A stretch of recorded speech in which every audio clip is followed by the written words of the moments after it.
गर्भवती नारी का जब गर्भ रहता है और उस समय पर गर्भ में जब संतान रहती है और ग्रहण, चंद्र ग्रहण हो चाहे सूर्य ग्रहण हो, ग्रहण अगर पड़ता है तो परिवार में शास्त्रों में ऐसा वर्णन आता है कि गेरू, गेरू मतलब लाल चंदन। कौन सा चंदन? जम के बोलो जरा। लाल चंदन। ये गेरू तो बाद में आप लोगों ने उधर पे लगाना चालू करा, पर नियम ये है कि गर्भ में अगर बच्चा रहता है तो ग्रहण पड़ता है, चंद्र ग्रहण पड़े, सूर्य ग्रहण पड़े, तो जो नारी का गर्भ रहता है, भले वो 3 महीने का हो, 2 महीने का हो, 1 महीने का हो, 8 महीने का हो, 9 महीने का हो, 10 महीने का, नारी का अगर गर्भ है तो बुजुर्ग लोग भी कहते हैं, उनको ये भले नहीं मालूम होगा कि क्यों गेरू लगाते। गेरू नहीं, लाल चंदन की 3 रेखा नारी को अपने पेट पर खींच लेना चाहिए। क्या होता है तो कहा बच्चा विपरीत पैदा नहीं होता, बच्चा स्वतंत्र स्वस्थ अच्छा पैदा होता है, सुखी पैदा।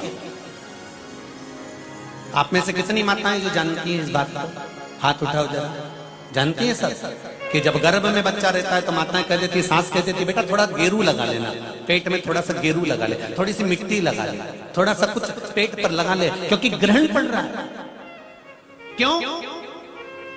अगर ग्रहण पड़ी हुई संतान जन्म लेगी तो ये अपने ही धर्म का विरोध करेगी, सत्य का विरोध करेगी, गलत मार्ग पर चलेगी। और अगर शरीर पर एक त्रिपुंड लगा दिया गया, पेट पर ग्रहण के समय पर गेरू लगा दिया गया, लाल चंदन लगा दिया गया, तो जो बच्चा जन्म लेगा वो माता पिता के विरोध में कभी नहीं खड़ा हो सकता, धर्म के विरोध में कभी नहीं खड़ा हो सकता, सत्य सनातन धर्म के विरोध में कभी खड़ा नहीं हो सकता, हिंदू धर्म के विरोध में कभी खड़ा नहीं हो सकता, हमारे पक्ष में हमेशा बना रहेगा। सनातन धर्म का कुल में पैदा होकर, सनातनी होकर, हिंदू धर्म में पैदा होकर भी अगर कोई हिंदू धर्म का विरोध करता है तो समझ लेना कि यह ग्रहण की औलाद पैदा हुआ है, ये साधारण नहीं है, ग्रहण से पैदा हुआ है। इसलिए सनातनियों का भी विरोध करने के लिए खड़ा हुआ। और आप सबसे निवेदन है, जब ग्रहण पड़े गर्भ पर, भले गेरू की 3 लाइन खींच लो, चाहे लाल चंदन की 3 लाइन खींच लो, पर अपने गर्भ पर गेरू लगाना जरूरी होता है, क्योंकि बच्चा अपने माता पिता की भी नहीं सुनता अगर ग्रहण का भाव उस बच्चे पर पड़ जाए। अगर माता पिता को अपनी सेवा करवाना है तो गर्भस्थ बालक को जब ग्रहण पड़े तो शरीर पर थोड़ा सा त्रिपुंड लगा लेना चाहिए। क्यों?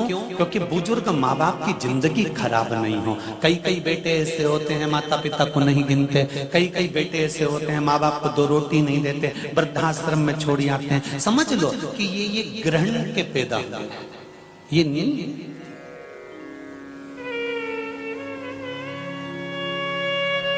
आप लोग जानते हैं ना माता, सत्यता में बोलो, जब ग्रहण का समय आता है तो आपने अपनी बहुओं को कहा कि नहीं कहा गेरू लगाने का? बोलो जरा, हाथ उठाओ, किस किस ने कहा ये बात? कहिए। आप लोगों को ध्यान में है, बुजुर्ग माता इस चीज को जानती हैं। रखिए, बुजुर्ग लोग इस बात को जानते हैं कि गर्भस्थ अगर बच्चा है और ग्रहण पड़ रहा हो और त्रिपुंड लगा लेना चाहिए।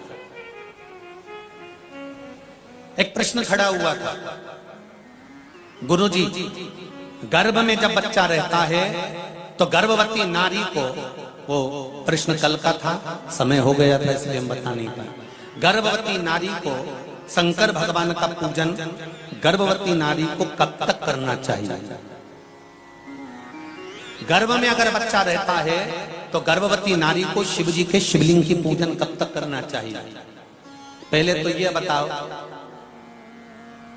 कि किसने कहा कि गर्भस्थ नारी को भगवान का पूजन ही नहीं करना चाहिए? पहले तो उसको ढूंढ के लाओ कि भैरू है कहां वो, उसको पकड़ो, कालिए को जा मिल जा, और उससे पूछो कि हमारे शास्त्र में, हमारे धर्म में, हमारे पुराणों में तुम कितनी पुराण उठाओगे? 18 पुराण, 6 शास्त्र, 4 वेद, कौन से उठाकर लाना चाहते हो? कितने उपनिषद उठाओगे? सारे संहिताओं को उठाकर ले आइए, सारे पुराणों को उठाकर ले आइए, सारे शास्त्रों को उठाकर ले आइए। और अगर आपके पास में नहीं है तो सीहोर में आइए, कुबेरेश्वर धाम के लाइब्रेरी में बैठकर एक एक पुराण का अध्ययन कर कर जाइए, एक एक संहिता का अध्ययन कर कर जाइए, एक एक शास्त्र का अध्ययन कर कर जाइए। वहां सारी किताबें मिल जाएंगी आपको। आप पढ़ो और कौन सी पुराण में लिखा है हमको भी छाट कर बताओ कि गर्भवती नारी को शंकर का भजन नहीं करना चाहिए, गर्भवती नारी को शिव जी को नहीं छूना चाहिए। कहां लिखा है? यहां तो शिव महापुराण की कथा कहती है कि गर्भवती नारी जब भगवान शंकर को एक लोटा पानी चढ़ाती है तो उसका बच्चे का बाल बांका नहीं हो सकता, बच्चा पूर्ण पैदा होता है, अस्वस्थ नहीं हो सकता, स्वस्थ होता।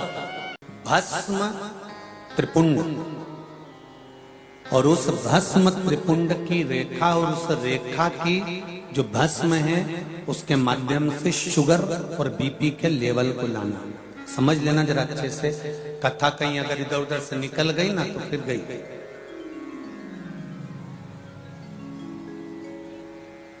सती मैया को भोलेनाथ जी ने समझाया, बिठाया, कथा श्रवण करने के लिए बैठ गए।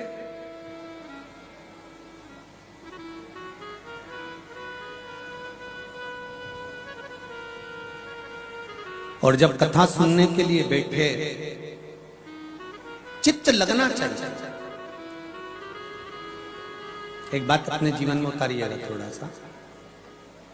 आप कोई भी कार्य करें, भगवान का भजन करते हो, अगर दिया लगाते हो घर में, भगवान को दीप लगाते हो, उस दिए को लगाते समय भी अगर आपका मन, आपका चित्त, आपकी वृत्ति, आपका हृदय पूर्ण तरह से समर्पित होकर अगर दिया लगा रहे हो तो ये पक्का विश्वास मानकर चलना कि जिस कार्य के लगा रहे हो वो कार्य आपका 15 दिन के अंदर हो ही जाएगा।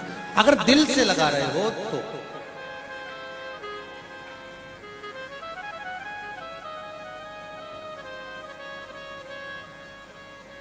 विश्वास रखकर अगर दिया लगा रहे हो तो। और यदि विश्वास रखकर दिया नहीं लगाया गया तो तुम जिंदगी भर दीप लगाओ, उसका कोई फल नहीं, पूरे जीवन दीप लगाओ, पूरे जीवन।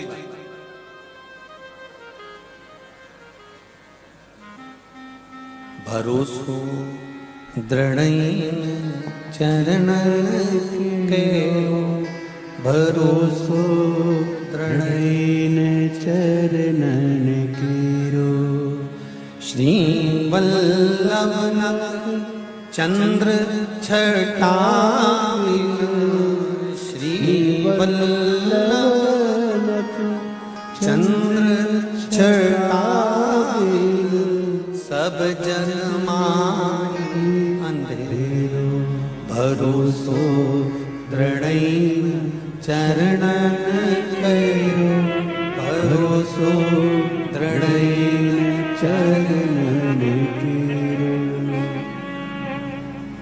एक विश्वास, एक चावल का दाना भी अगर आप समर्पित कर रहे हो तो विश्वास। एक पत्र देखिए, बहुत अच्छा।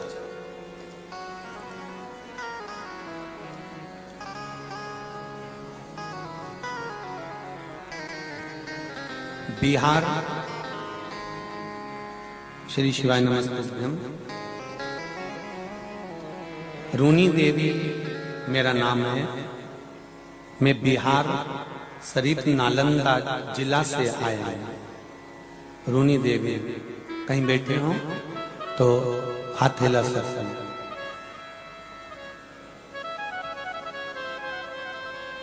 आप ही हैं? दोनों हाथ हिला दो एक बार दीजिए। हाँ, हिला दीजिए दोनों हाथ।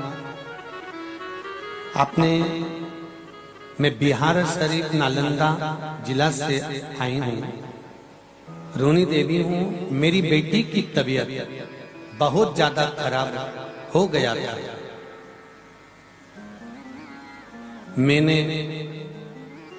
मेरी बेटी के इलाज हो जाए और वो ठीक हो जाए तो बाबा से निवेदन करा था कि जैसे ही उसको आराम मिलेगा मैं कथा में पहुंचूंगी। और देवाधिदेव महादेव ने ये कृपा करी, इसलिए मैं बिहार से यहाँ कथा सुनने के लिए आया। बैठो बहन बैठो, हर हर महादेव, बैठ जाइए, दोनों हाथ हिलाकर एक बार बैठ जाइए, हर हर महादेव, बैठ जाइए। मैं बिहार से यहाँ कथा सुनने के लिए आया।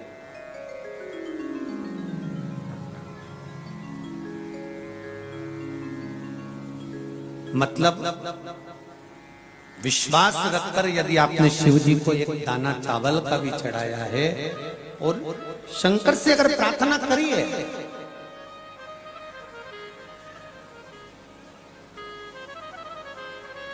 शिव से अगर विनती करी है, तो शिव उसको स्वीकार करते हैं।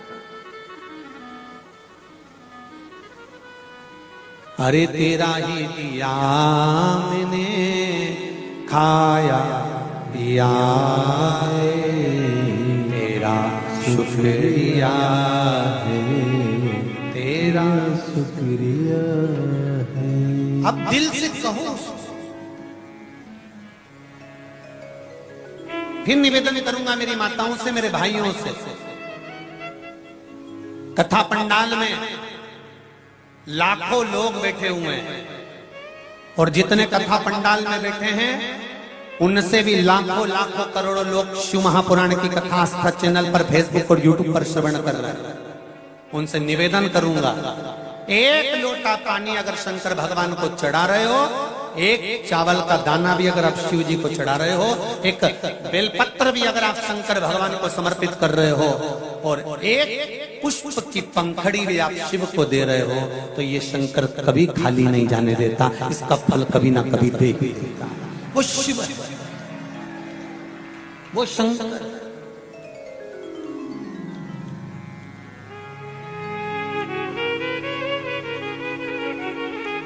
हाँ, शंकर के अनुकूल चढ़ो, शंकर से विपरीत नहीं चलना आपको, शंकर के अनुकूल चलने का प्रयास करिएगा, शंकर से विपरीत नहीं।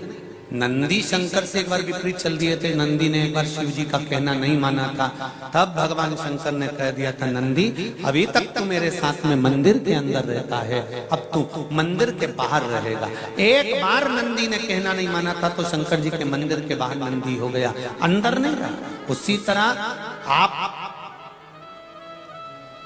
भगवान की भक्ति के अनुकूल चलते हो तो भगवान के हृदय में विराजमान, और भक्ति के अनुकूल नहीं चल पाते तो आप शिव भक्ति से शिव शिव शिव।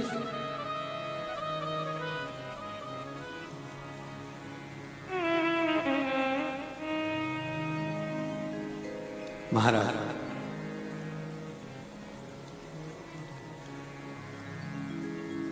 सती मैया का मन नहीं लगा, कथा नहीं सुन पाई, बैठी थी कथा में पर चित्त नहीं लगा। सबसे पहली शंकर भगवान ने भस्म का तिलक सती माता के जाने के बाद लगाया, और सबसे पहला चंदन का त्रिपुंड भगवान विष्णु ने भगवान शंकर को लगाया। ध्यान देना जरा इस प्रसंग पर, विशेष ध्यान रखिएगा। त्रिपुंड शिव महापुराण की कथा, और त्रिपुंड शिव महापुराण की कथा में आपको मालूम होना चाहिए कि त्रिपुंड सबसे पहला चंदन का किसने लगाया, भस्म का त्रिपुंड किसने लगाया, कब लगाया, और उसका फल क्या हुआ।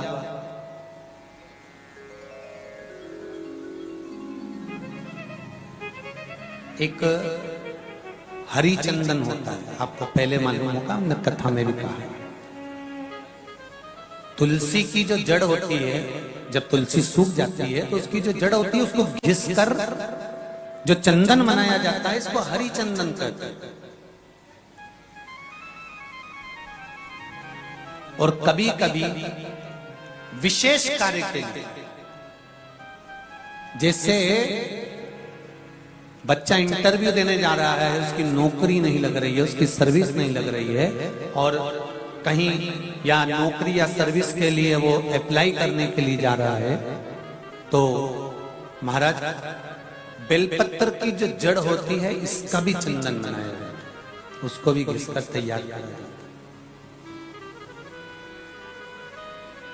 और वो शंकर भगवान को लगाकर उस त्रिपुंड का सबसे नीचे वाली जो लाइन होती है, त्रिपुंड जो शिवजी पे लगाई है, उसके नीचे की लाइन का चंदन अपने हृदय पर लगाकर इंटरव्यू के लिए जाया जाता है।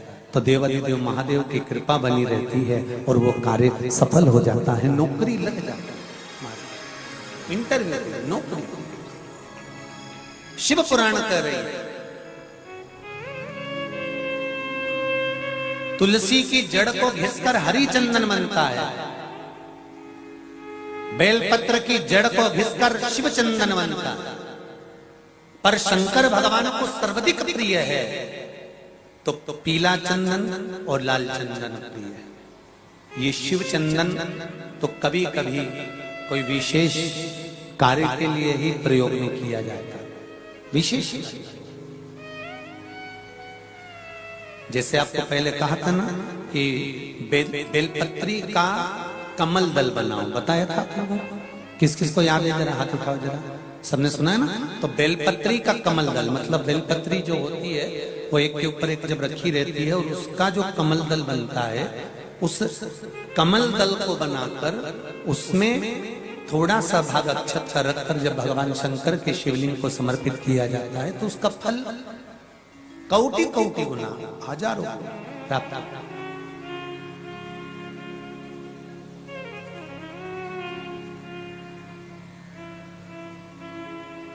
सती मैया का मन नहीं लगा कथा में, उठ गए।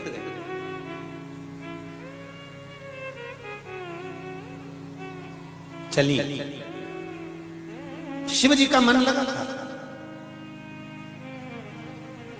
चली जब रास्ते में भगवान राम जी का दर्शन हुआ राह में, सती मैया राम का दर्शन कर भी नहीं। राम जी का दर्शन भगवान शिव ने कर भी लिया, शिव जी ने प्रणाम कर लिया, पर सती मैया नहीं करी, क्योंकि थोड़ा सा अभिमान अपने पिता के घर का, दक्ष प्रजापति के घर का थोड़ा सा अभिमान था। मेरी माताओं से एक निवेदन है, तुम्हारा मायका भले चार चांद लगे हों, धन दौलत संपदा सत्ता वैभव सब कुछ तुम्हारे यहाँ खूब, तुम्हारे पिता बहुत अच्छे पद पर विराजमान हो, तुम्हारे पिता के पास में बहुत ऊंचा पद भी हो, प्रतिष्ठा भी हो, तुम्हारे पिता की मान मर्यादा इज्जत भी बहुत हो, पर निवेदन है जिस ससुराल में आप रह रही हो, जहां पर आपका विवाह होकर आप आई हो, अपने मायके का अहम आपको ससुराल में नहीं दिखाना चाहिए। अगर हम दिखाते हैं तो उसका फल क्या होता है, ये सती का चरित्र का है, ये माता सती का चरित्र का है।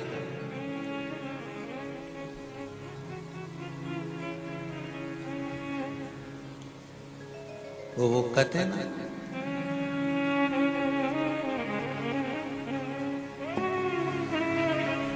कैसो अमीर साहूकारो मारा बेटी धरी ना जाए, कैसो अमीर साहूकारो मारा बेटी धरी ना जाए। अरे मांग काटी का बाबुल हमको दीजो, मांग काटी का बाबुल हमको दीजे, नथनी रतन जड़ायो रे मारा बाबुल बेटी धरी ना जा। कैसो अमीर साहूकारो मारा बाबुल बेटी धरी ना जा। माता सीता जनक जी से कहती हैं, आप तो कहते थे कि मैं दुनिया का सबसे बड़ा राजा हूं, मेरे पास में संपदा की दौलत की कोई कमी नहीं है, मैं दुनिया का सबसे बड़ा राजा हूं, राजा जनक कहते थे। तो जानकी जी ने ये शब्द अपने पिता से कहा, हाथों की चूड़ी दीना मारा बाबुल, अरे हाथों की चूड़ी दीजे मारा बाबुल, पायल रतन जड़ायो रे मारा बाबुल, बेटी धरी सो अमीर साहूकारो मारा बाबुल, बेटी धरी। कितना सेठ अगर पिता है फिर भी अपनी बेटी को घर में रख लेता है क्या? अरे बोलो तो जम के नहीं। करोड़पति पिता हो तो भी बेटी को घर में नहीं रखता, एक ना एक दिन बेटी को विदा कर ही देता, बेटी को विदा कर देता।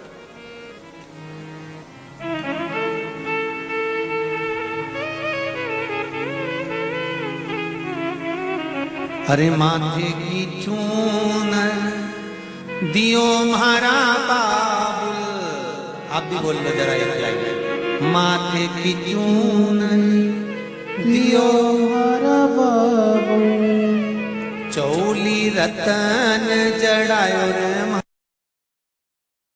बेटी धरी जाए, ऐसो अमीर साहूकार मारा बाबुल, बेटी धरी ना जाए, ऐसो अमीर साहूकार मारा बाबुल, बेटी धरी ना जाए, ऐसो अमीर साहूकार मारा बाबुल, बेटी धरी ना जाए, ऐसो अमीर साहूकार मारा बाबुल, बेटी धरी ना जाए।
गले का हरवा दीजो म्हारा बाबुल, गले का हरवा दीजो म्हारा बाबुल, चूड़ा रतन जड़ायो म्हारा बाबुल, बेटी धरी ना जाए, चूड़ा रतन जड़ाओ म्हारा बाबुल, बेटी सहे ना जाए, ओ अमीर साहूकार मारा बाबुल, बेटी धरी ना जाए, ऐसो मेरे साहूकार मारा बाबुल, बेटी धरी ना जाए, बेटी धरी ना जाए, बेटी धरी ना जाए, बेटी धरी ना जाए, बेटी धरी ना जाए। हर हर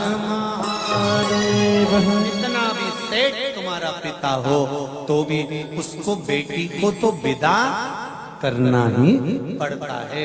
इसलिए मेरा निवेदन बेटियों से है, तुम्हारा पिता कितना भी धनपति हो, करोड़पति हो, संपदावान हो, वैभववान हो, सत्तावान हो, पर अहंकार ससुराल में मायके का न करिएगा।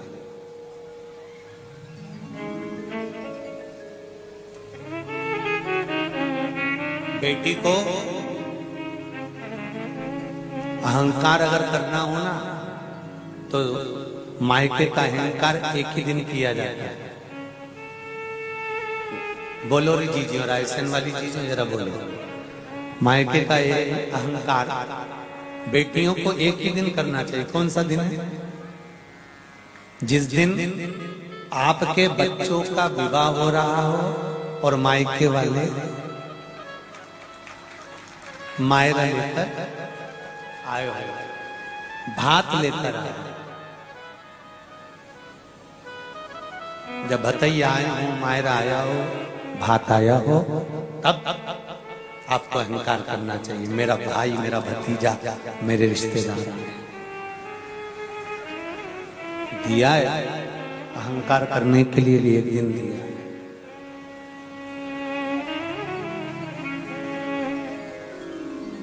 सती को अहंकार आ गया।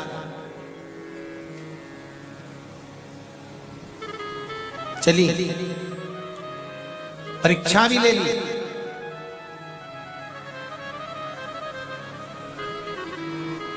किसी बच्चे ने प्रश्न किया था, गुरुजी जब व्यक्ति की पूरी पढ़ाई हो जाती है, संपूर्ण पढ़ाइयां पूरी हो जाती हैं, तब इसके बाद में कोई परीक्षा होती ही नहीं है। शिव महापुराण की कथा कहती है जब पूरी पढ़ाई हो जाती है, परीक्षा तो उसके बाद ही चालू होती है। परीक्षा सही तो सारी पढ़ाइयां होने के बाद ही चालू होती है महाराज।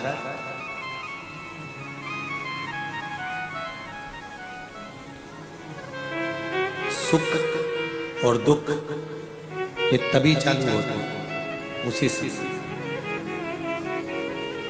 बचपन खेल में खोया, जवानी नींद भर सोया, बुढ़ापा देख कर रोया, सिराने मौत हंसती है। बचपन खेल में चले गया, जवानी भोग और विलास में निकल गई, अधेड़ी कमाने में निकल गई, और बुढ़ापा अंत समय में जब सोचा था कि अब अच्छे से भोगेंगे, मालूम पड़े पूरा बुढ़ापा बेकार हो गया।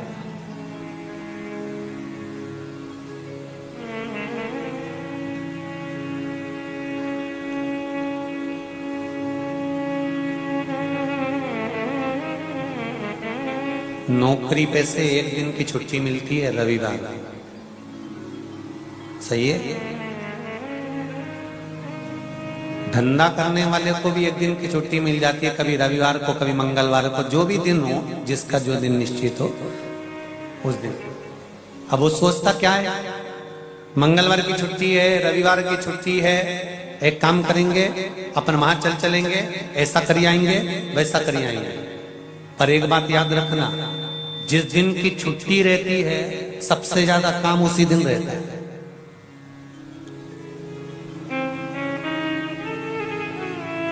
उसी तरह मनुष्य,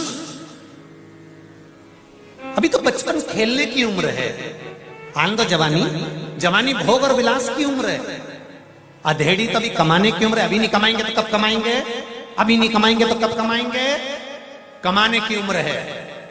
और कमाते कमाते कमाते कमाते कब बुढ़ापा आ जाता है, अब सोचता है कि अब मैं चैन से बैठकर खाऊंगा।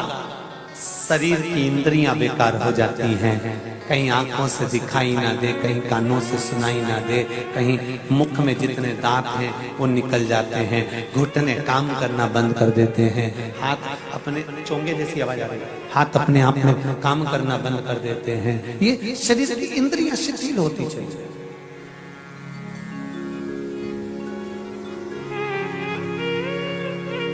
क्या सुख होगा? सही कहा है किसी ने, 60 तक कमाओ, 60 की उम्र तक खूब कमाओ, और 60 के बाद जितना कमा के रखा है वो सब डॉक्टर में लगा, सब डॉक्टर में लगा।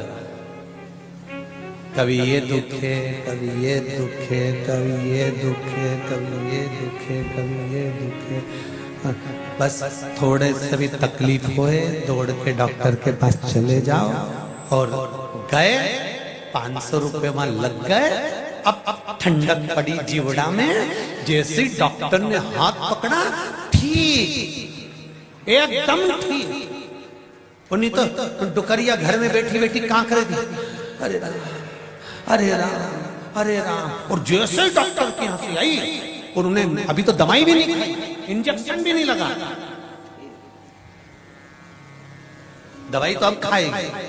क्यों?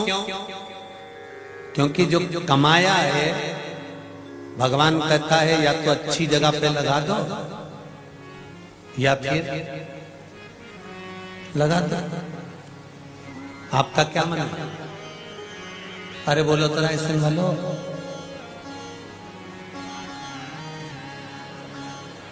नहीं तुम तो अच्छे से बोल लो, तुम्हारी मर्जी बढ़े ना। फिर कहूंगा दान नहीं करना मत करो, सत्कर्म नहीं करना मत करो, किसी को नहीं देना मत दो, अपने ऊपर खर्च तो करो, अच्छे से तो रहो। जितने घर में सदस्य हैं उतने सदस्य खूब खुश तो रहो, खूब खुश रहो।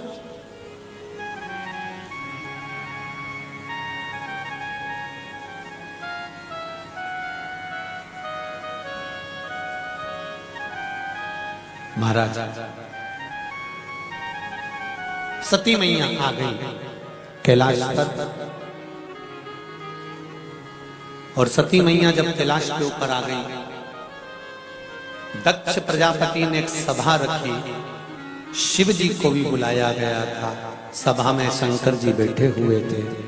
जब सभा लगी, दक्ष प्रजापति का आगमन हुआ, और उस आगमन में दक्ष प्रजापति के उस आगमन में शंकर भगवान उठकर खड़े नहीं हुए और उन्होंने दक्ष प्रजापति को प्रणाम नहीं करा।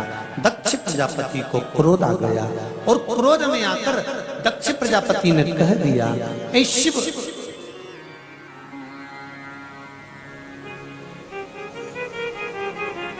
मैं तुम्हें श्राप देता हूं कि तुम शमशान में निवास करोगे। शंकर भगवान प्रसन्न हो गए, सिंहासन से नीचे उतर गए और दोनों हाथ उठाकर डमरू बजाने लगे और कहने लगे, बम बम भोले। शिव जी ने डमरू बजाया,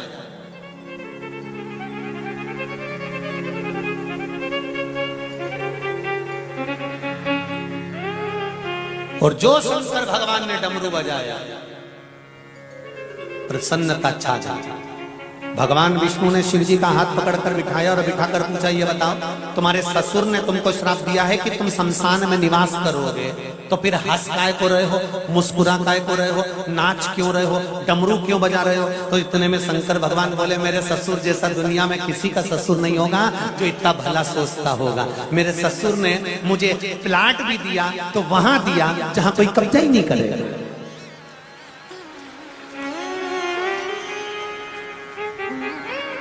अब शमशान में कब्जा कौन करने जाएगा रे?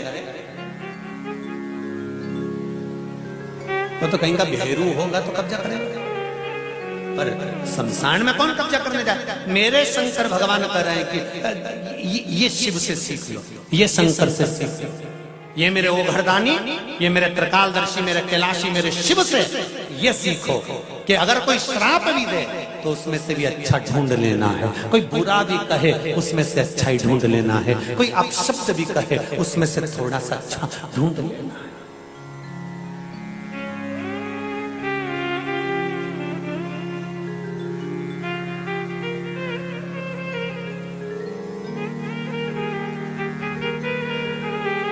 एक राजा ने अपने मंत्री को बुलाया और मंत्री को बुलाकर कहा, मंत्री ये बकरा है, इस बकरे को ले जाओ, इस बकरे को लेकर जाओ और इस बकरे के शरीर में जो सबसे अच्छी चीज हो उसको काट कर लिया। मंत्री गया, जीवान काट कर लिया।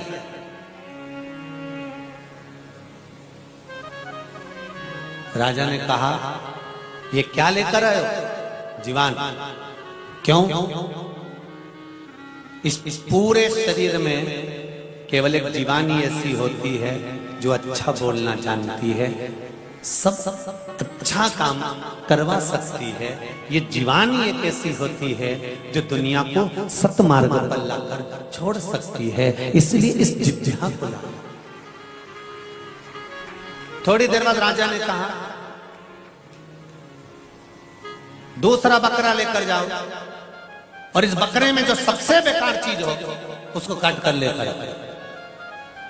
मंत्री गया, जो पहले वाला बकरा था उसी की जीवान को लाकर दे दे।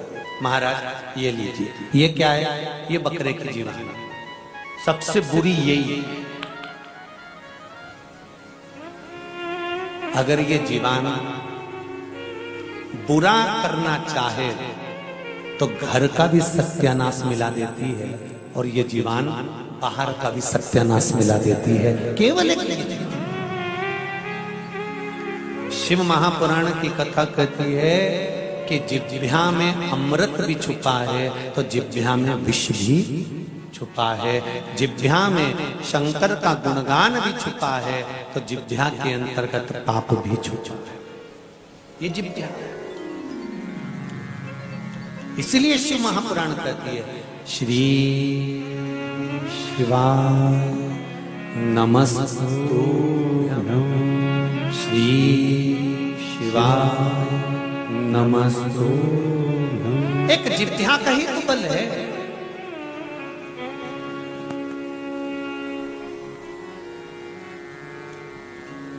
आज पंडाल में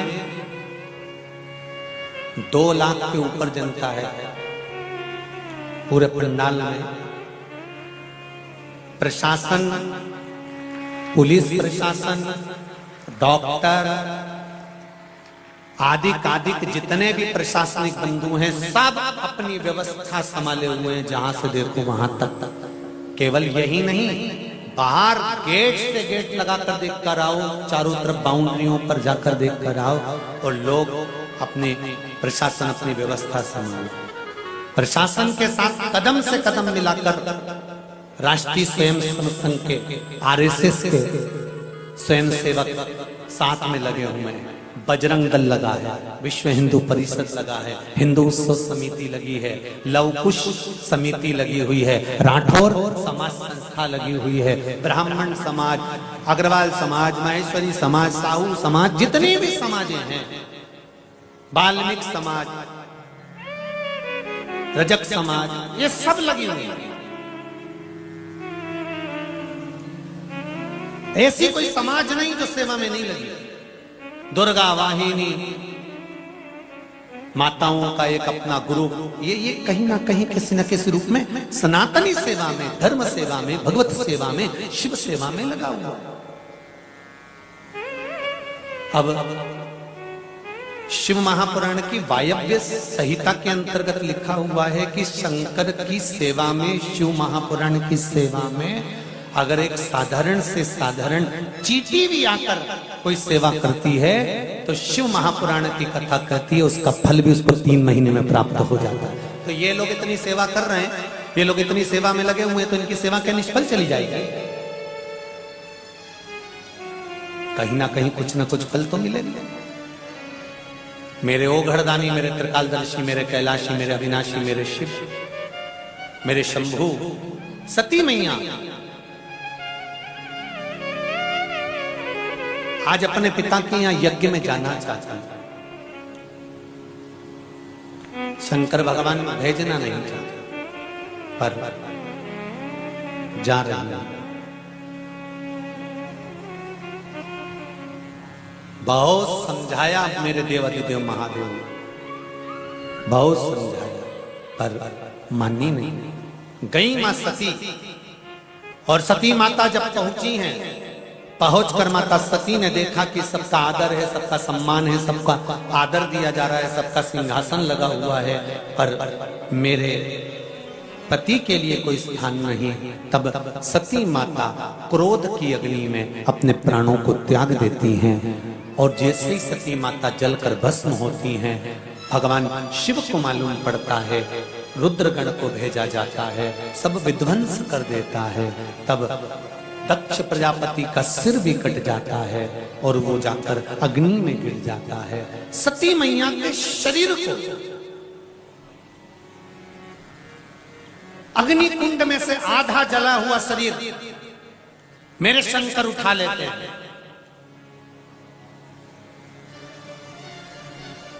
आज भी नियम है, आज भी नियम है।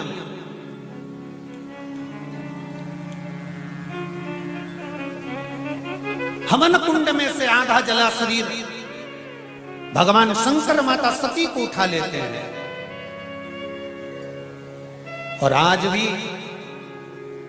शंकर भगवान का ये स्वरूप का निर्माण देखिए जरा। जब ब्राह्मण लोग यज्ञ कराते हैं, भूदेव जब यज्ञ कराते हैं, कर्मकांडी ब्राह्मण जब विद्वत्ता के अनुसार यज्ञ पूर्ण करते हैं, यज्ञ की जब पूर्णाहुति होती है, तब यज्ञ करवाने वाले ब्राह्मण आचार्य जन जो सुरवा होता है, उस सुरवे से यज्ञ कुंड में जो भस्म होती है, उस भस्म को, यज्ञ कुंड की भस्म को उस सुरवे से निकालते हैं। किस किस ने देखा है? जरा हाथ उठाओ। देखा है ना? समझे? जब ब्राह्मण यज्ञ कराते हैं, यज्ञ पूर्ण होने के बाद में, पूर्णाहुति के बाद में जो सुरवा होता है, उस सुरवे को यज्ञ में डालकर उस भस्म को निकालते हैं। और उस भस्म को निकालकर जो यजमान होता है, उस यजमान के कंठ पर, श्रवण पर, मस्तिष्क पर, नाभि पर, वक्षस्थल पर, भुजाओं पर, कलाइयों पर उस भस्म को लगा दिया जाए।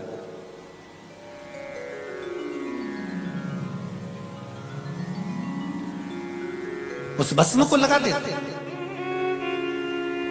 क्यों? क्योंकि शिव महापुराण की कथा कहती है कि देव अधिदेव महादेव अपने शरीर पर सबसे पहला त्रिपुंड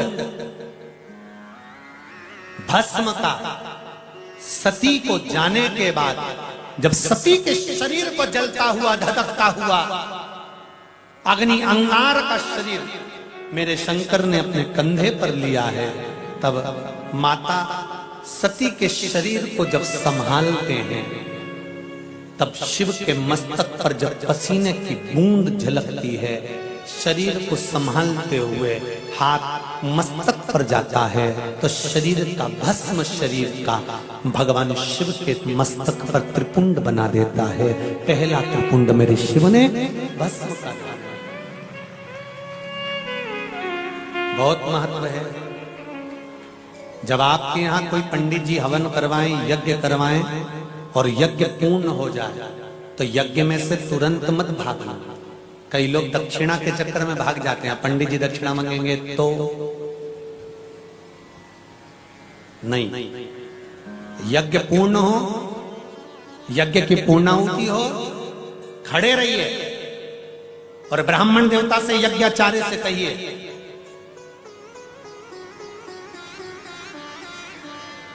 ब्राह्मण देवता से और यज्ञाचार्य से कहिए, यज्ञाचार्य से कहिए, हे ब्राह्मण देवता, हे भूदेव, आप इस भस्म में से थोड़ी सी भस्म हमारे शरीर पर लगा दीजिए। और ध्यान देना महाराज, जब ब्राह्मण देव उस सुरवे में से भस्म लेकर जब आपके मस्तक पर, कंठ पर, नयन पर, श्रवण पर, भुजाओं पर, कलाइयों पर, वक्षस्थल पर, नाभि कोश पर जब वो लगाते हैं, तो शास्त्र कहता है कि व्यक्ति के जीवन के आधे रोग तो उसी समय समाप्त हो जाते हैं। आधे रोग तो तभी चले।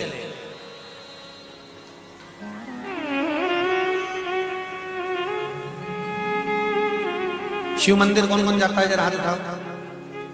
सब लोग उठाओ, जितने लोग जाते हो। सब जाते हो ना? एक नियम बना लो, शंकर जी के मंदिर में जाओ। क्या नियम बनाना है? कि शिव जी पर जब जल चढ़ाया और जल चढ़ाने के बाद वो जल जब पूरा की पूरा नीचे चले गए, ठीक है, पूरी पूजन कर लो, संपूर्ण पूजन। और संपूर्ण पूजन करने के बाद जब जल नीचे चले गया और जल कुछ बचा ही नहीं, तब 2 क्षण आप बैठे रहिए, अपनी हथेली हाथ की उस जो जलाधारी है उसमें से जो पानी नीचे गिरता है उसमें अपने हाथ की हथेली को लगाकर रखिए। 2 बूंद, 3 बूंद, 4 बूंद पानी तो भगवान शंकर स्वयं दे देगा। थोड़ा इंतजार करना, पानी सूख भी गया होगा तो 2 बूंद तो मेरा देव अधिदेव महादेव फूल में से भी झड़ा देगा। आपको जो 2 बूंद पानी मिले उस जल को लेकर घर पर आइए और आपको ऐसा लगता है कि मेरा शरीर ठीक नहीं है, या रोग हो गया, या बीमारी हो गई, या दुकान नहीं चल रही, या व्यापार नहीं चल रहा, 4 धंधे बदल लिए, प्रयास करो, रोज शिव मंदिर जाओ, पूजन करने के बाद थोड़ी देर बैठ जाओ, आप 2 बूंद जल लेकर आओ और उस दुकान पर या अपने शरीर पर लगाना प्रारंभ करिए, अपने आप सब कार्य सफल होना प्रारंभ। औषधि है, औषधि।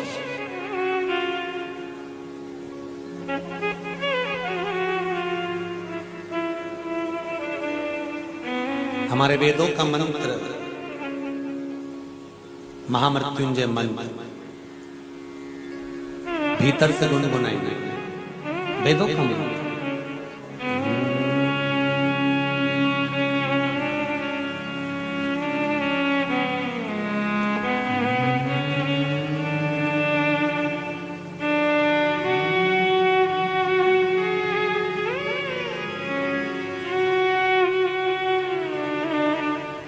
ये हमारे वेदोक्त मंत्र,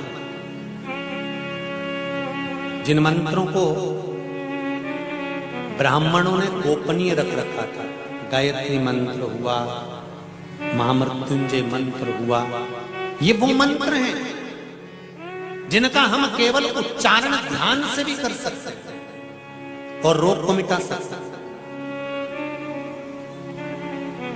जब भगवान विष्णु ने देखा कि माता पार्वती सती के शव को लेकर डोल रहे हैं, सुदर्शन उठाया और वो सुदर्शन को भेजकर माता सती के शरीर के 51 टुकड़े कर दिए।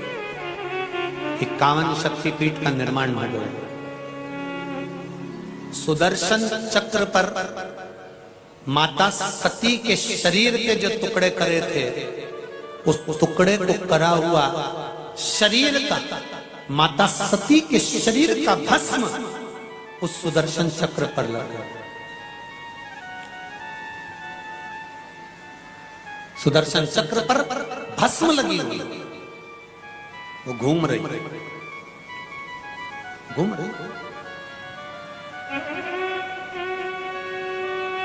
देवाधिदेव महादेव ने कहा, नारायण,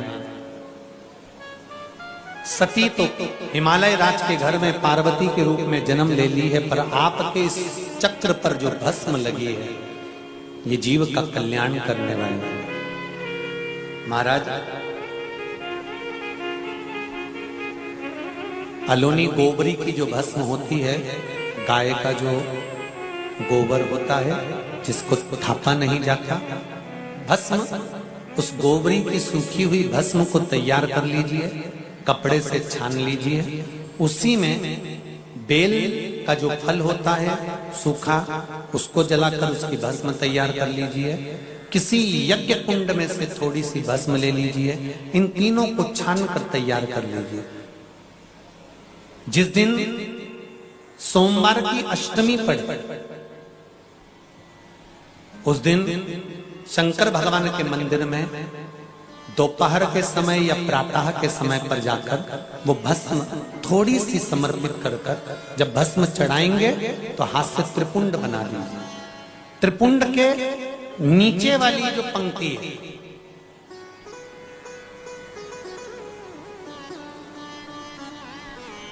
आकार, ओमकार और मकार,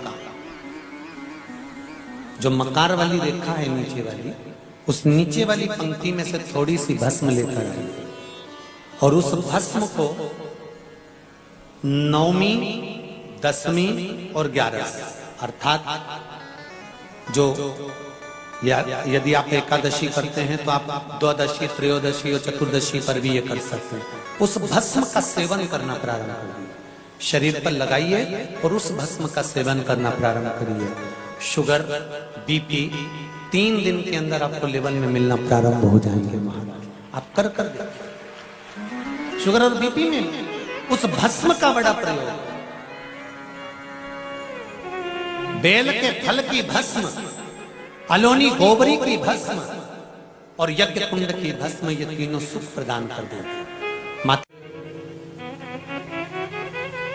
गुलाब जामुन और एक गुलाब का फूल, इन दोनों की राशि एक ही है।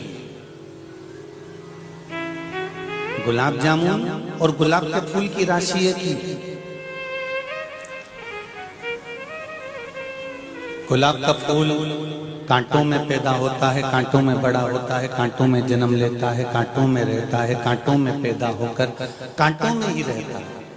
और गुलाब जामुन मावे की बनती है, खोए की बनती है, और मावा गाय के दूध से बनता है। मावा तैयार हुआ, उस मावे को फिर बढ़िया मलने के बाद उसको घी में तलने के बाद उसमें से निकालकर चाशनी में डाल दिया। चाशनी में अब राशि दोनों की एक है। गुलाब का फूल और गुलाब जामुन दोनों एक ही राशि के हैं। गुलाब का फूल कांटों में रह रहा है, कांटों में बड़ा हो रहा है, कांटों में जन्म ले रहा है, कांटों में बढ़कर अग्रण्य हो रहा है। और गुलाब जामुन खूब घी में तरबतर है और निकलने के बाद चाशनी में तरबतर है, पर दोनों में एक अंतर है। गुलाब का फूल कांटों में बड़ा होने के बाद टूटता है तो भगवान राम और कृष्ण के चरणों में चला जाता है, और गुलाब जामुन खाने के बाद भ्रष्टा में चली जाती है। दोनों में एक अंतर है, एक अंतर है दोनों। एक भगवान के चरणों में जा रहा है और दूसरा खाने के बाद भ्रष्टा में जा रहा है। क्यों? थोड़ा सा जब दुख आता है ना, थोड़ी सी जब तकलीफ आती है, थोड़ा सा जब कष्ट आता है, तो व्यक्ति को लगता जरूर है कि हमें कष्ट आ गया, हमको ये बीमारी आ गई, हमको ये रोग आ गया, हमें ये तकलीफ आ गई, हमको ये तकलीफ है, हमको ये कष्ट है, हमको ये बीमारी आ गई, हमको ये रोग आ गया, या हमको ये तकलीफ आ गई। पर शिव महापुराण की कथा कहती है कि कांटों में जन्म लेने वाला गुलाब का फूल, कांटों में पैदा होने वाला गुलाब का फूल, कितना कष्ट उस गुलाब के फूल को होगा, फिर भी वो टूटने के बाद भगवान के चरणों में चला जाता है। अर्थात जीवन में अगर थोड़ा बहुत दुख, तकलीफ, कष्ट, बीमारी, रोग या कुछ दुख आकर खड़ा भी हो जाए, तो समझ लेना कि परमात्मा अपनी ओर तुम्हें खींचना चाहता है, अपनी ओर पुकार रहा है, अपनी ओर को लेकर आना चाहता है। वो परमात्मा है।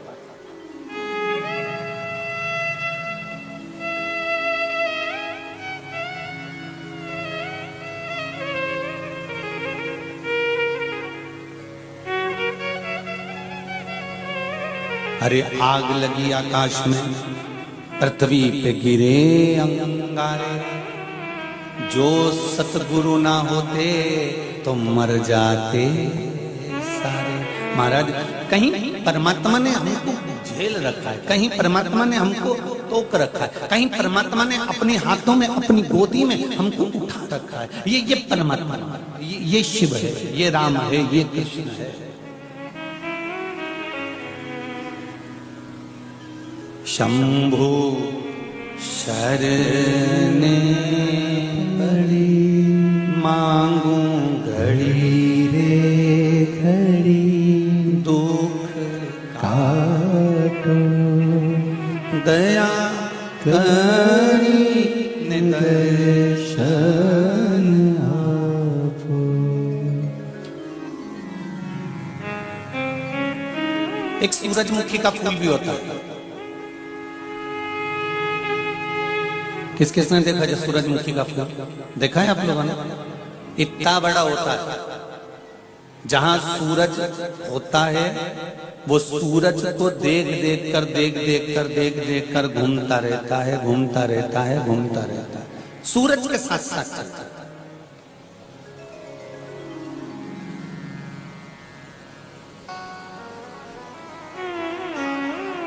एक गुलाब का फूल सूरज को देखकर घूम नहीं रहा, वो लगा हुआ है। एक सूरजमुखी का फूल सूरज को देख कर घूमता रहता है। बस दो तरह के मनुष्य इस संसार में पैदा हुए हैं, दो तरह के मनुष्य इस संसार में जन्मे हैं, एक गुलाब के फूल की तरह और एक सूरजमुखी के फूल की तरह। एक सूरजमुखी के फूल की तरह। सूरजमुखी का जो फूल होता है ना, वो सूर्य को देखकर चलता है। उसी तरह संसार के जो कई लोग हैं ना, ये आपका वैभव देखकर चलते हैं। थोड़ा सा दुख आया ना तो लोग आपका दरवाजा भूल जाते हैं, थोड़ी सी तकलीफ आई लोग आपको भूल जाते हैं। और जहां सूर्य जैसा आपका प्रकाश होगा, जहां आपके पास में धन बढ़ेगा, वैभव बढ़ेगा, सत्ता बढ़ेगी, दौलत बढ़ेगी, संपदा बढ़ेगी, तो सूरजमुखी की तरह जो लोग होते हैं वो आपके धन की चमक को देखकर आपके साथ घूमना चालू कर देते हैं, आपके साथ रहना चालू कर देते हैं।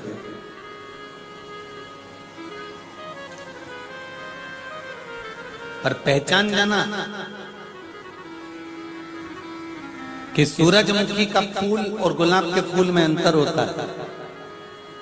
सूरजमुखी का फूल भगवान को नहीं चढ़ता, चढ़ाया नहीं जाता, पर गुलाब का फूल टूटकर भगवान के पास चले जाता है। जो दुनिया की चमक देखकर, आपका वैभव देखकर, आपकी सत्ता देखकर, आपका धन देखकर, आपकी दौलत देखकर, आपका वैभव देखकर आपकी ओर आसक्त होते हैं, और जब दुख आता है तो आपको ठोकर मारकर चले जाते हैं, ये संसार में कभी सुखी नहीं रह पाते हैं, इनका वैभव कभी जीवित नहीं रहेगा, ये कभी सुखी नहीं रह सकते।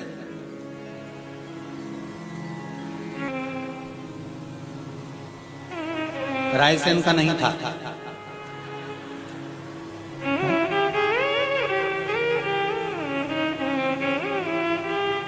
एक व्यक्ति की 4 पत्नी,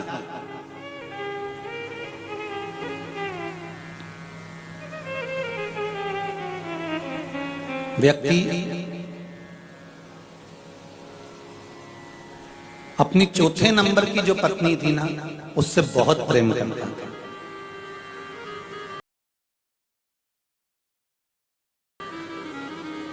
खूब उसके लिए कहीं गजरा लिया है, कहीं बेणी लिया है, कहीं सामान ले लेके आए, कहीं ढेर सारा।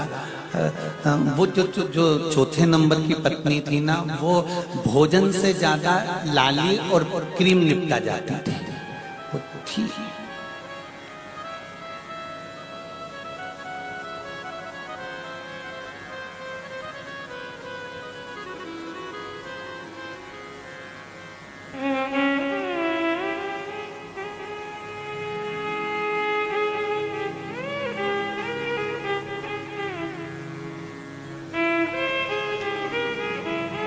अब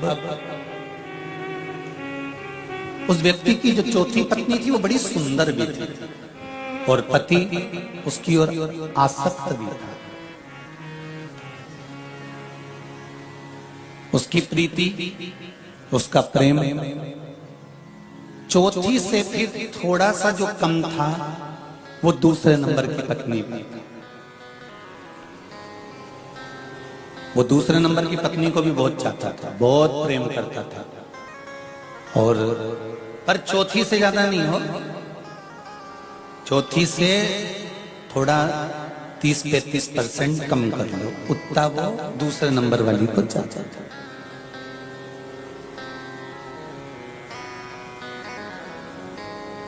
पर इन दोनों को भी चाहने के बाद सबसे ज्यादा पति अगर बैठता था तो तीसरे नंबर की पत्नी के पास बैठता था। मैं बैठने में उसको बड़ा मजा आता था, बैठता, गप्पे लगाता, बात करता, चित्र करता और बड़े आनंद में डूबता। पर प्रेम सबसे ज्यादा, बोलते जाओ जरा जम के, कौन से नंबर की? चौथे, उससे कम अरे बोले जम के दूसरे, और उससे कम तीसरे, और पहली वाली का तो वो मुंडा नहीं देखना चाहता था। पहली वाली जो पत्नी है, पहले नंबर की जो है, उसको वो देखना पसंद नहीं करता, उसकी बात सुनना पसंद नहीं करता, उसके साथ में रहना पसंद नहीं कर सकता, उसके साथ में वो एक क्षण रहना पसंद नहीं करता।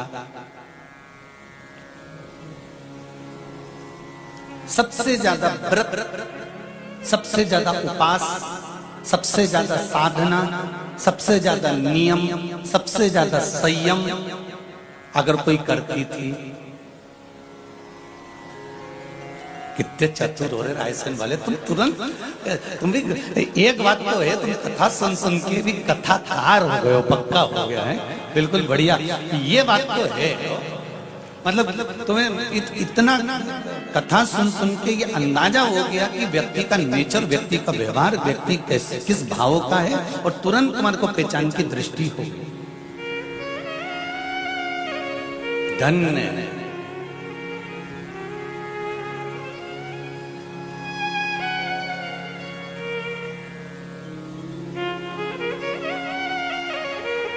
प्रणाम कीजिए, प्रणाम, बहुत भाव से, और ऐसी दिल से कथा सुनो। कहते हैं शिव कथा दिल से सुनना चाहिए। क्या होता है दिल से सुनने से? तो कहते हैं जब 7वें दिन देवाधिदेव महादेव शिव महापुराण के यजमान बनकर कथा सुनकर जब उठकर जाते हैं, तो दिल से कथा सुनने वाले के लिए भगवान कुबेर का खजाना लुटा जाता है। दिल से पहले नंबर की पत्नी व्रत भी करती है, साधना भी करती है, उपास भी करती है, तप भी करती है, नियम धारण भी करती है, व्रत भी करती है, और सारे काम करती है वो पहले नंबर।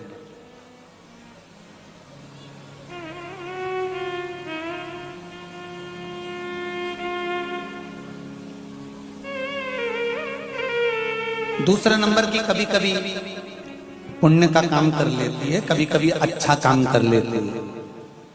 तीसरे नंबर की वो भी थोड़ा थोड़ा अच्छा काम कर लेती है। चौथे नंबर की जो है, वो जब भी अच्छा काम करने जाती है तो काम बिगाड़ के आती है।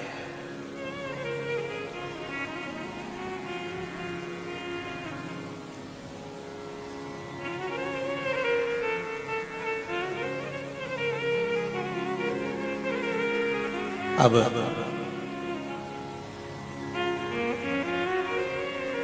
उस व्यक्ति के पास में पैसा बहुत था, क्योंकि धन होता है तभी तो ये चार संभल पाता। जिसके पास में नहीं हो तो एक के संभाल ले दादा, वो ही बहुत है जगदम्बा के। तो ये चार संभालना तो कोई पैसे वाले का ही काम होगा, धनपति का ही काम होगा। तो पैसा था तो ये चारों संभाल रहे थे।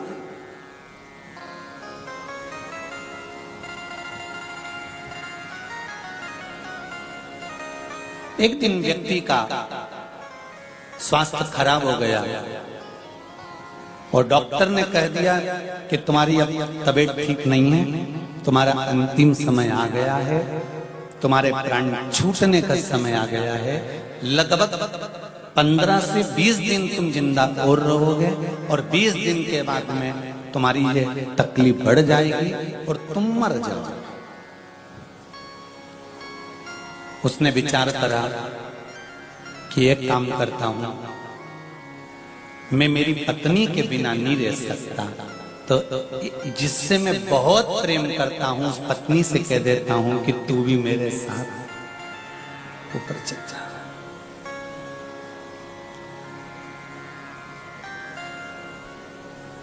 आज वो चौथे नंबर की पत्नी खूब सज धज के अपने पति के कमरे में आई। पति ने अपनी पत्नी से कहा, सुन, मैं तुझे बहुत प्रेम करता हूं, तेरे बिना मैं एक मिनट नहीं रह सकता। एक मिनट की कोई कहे मैं तेरे बिना एक क्षण नहीं रह सकता। कोई एक क्षण की कहे में एक पल तेरे बिना नहीं रह सकता। जब तक मैं तुझे देखूंगी मारे मन को चैन मिले नहीं। तो तू, मैं चाहता हूं कि मेरे साथ जैसे ही मैं मरूं तो मेरे साथ तू ही ऊपर चल। इतने में चोटी करती करती जगदम्बा बोली, सुनो, फालतू की बात करने की जरूरत नहीं है। क्या तुम्हारे लिए मैं मरूंगी? मौत तुम्हारी आई है, प्राण तुम्हारे छूटेंगे, अंतिम संस्कार तुम्हारा होगा। मैं नहीं मरने वाली और मैं तुम्हारे साथ जाने वाली नहीं हूं। और वो तो मुंह फुला के और चोटी करती करती अपने कमरे में चली गई।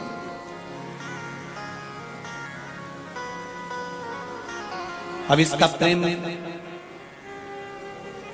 किस पर था? इसने कहा चलो दूसरे नंबर वाली से कह देता हूं, तू चल चल, तू मेरे साथ में चल।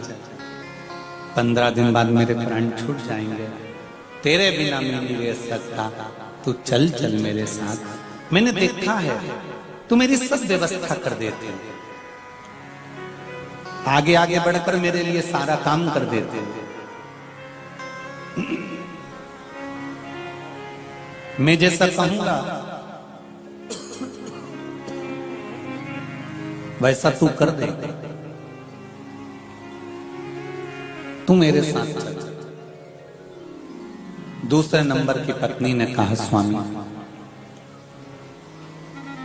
तुम कहो, तुम्हारे जीते जी जैसा कहोगे मैं वैसा करने को तैयार हूं, तुम जैसा बोलोगे मैं वैसा कर दूंगी, पर हाथ जोड़कर कहती हूं कि मैं तुम्हारे साथ ऊपर नहीं जाऊं। अच्छा, कथा तुम लोग जान गए हो, ये पक्का है कि ऊपर जाने के लिए तैयार।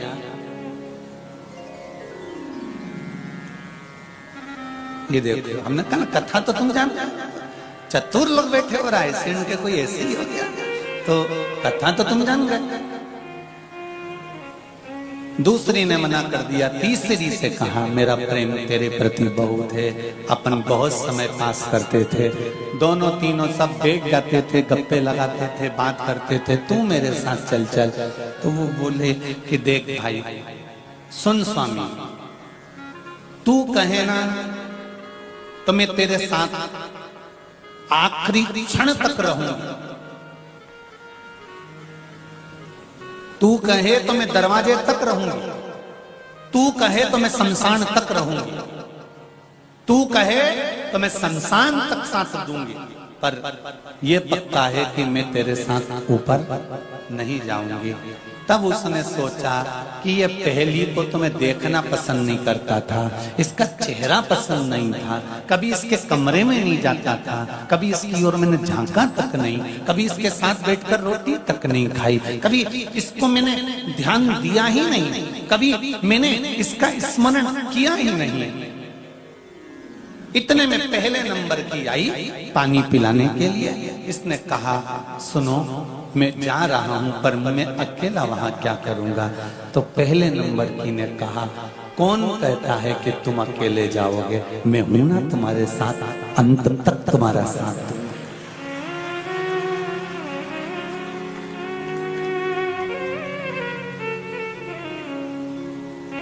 जिस व्यक्ति से तुम बहुत आस लगाकर बैठते हो ना, एक दिन वो धोखा जम के तो बोलो दे ही जाता। और जिस व्यक्ति से तुमको आस नहीं होती, जिस व्यक्ति से तुम्हें कोई आशा नहीं है, वो समय आने पर ऐसा काम कर कर चले जाता है कि आप विश्वास भी नहीं कर सकते कि ये ऐसा कर सकता। ये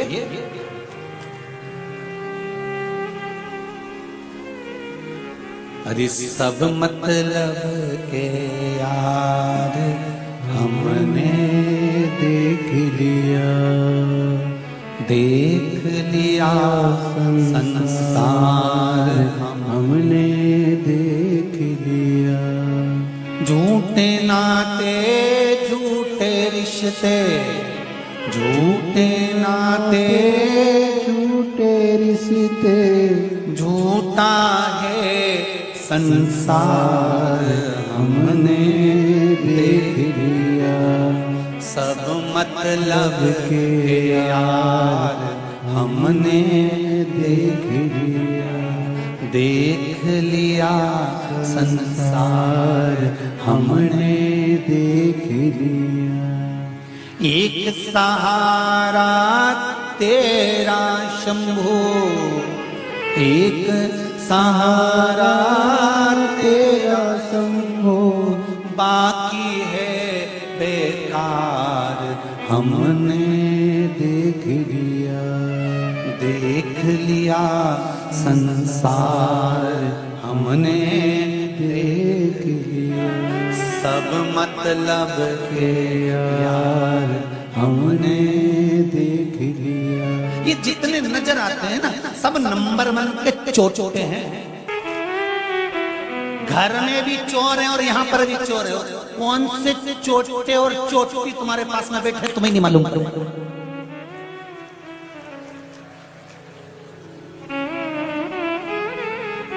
इसलिए कहते हैं बार बार कथाओं में ढक के बैठो।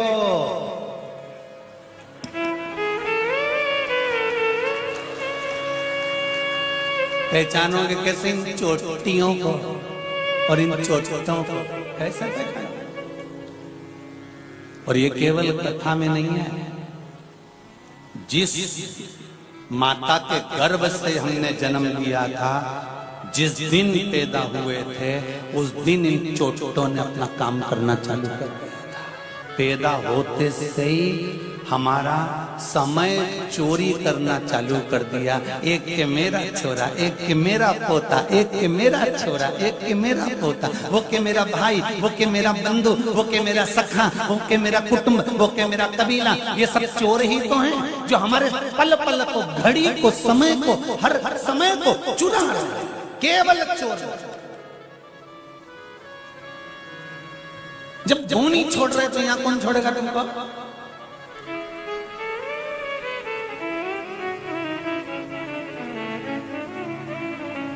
इसलिए कहते हैं सिर पे पल्लू डाल के रखो। पल्लू का मतलब समझते हो?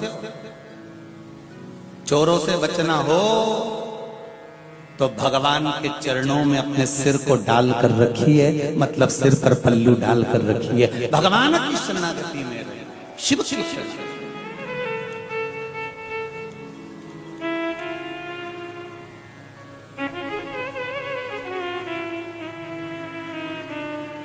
पहले कुबेरेश्वर धाम से जो शिव महापुराण की कथा करी थी, उसमें चोरों का वर्णन करा था।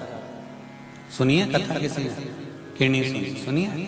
उसमें चोरों का वर्णन किया था कि 4 तरह के चोर होते हैं। एक किसी के घर में जाकर कुछ सामान उठा लाए, जम के बोलो वो भी, अरे बोलो तो चोर है। जो बिना पूछे किसी के घर में घुस जाए, वो भी चोर है।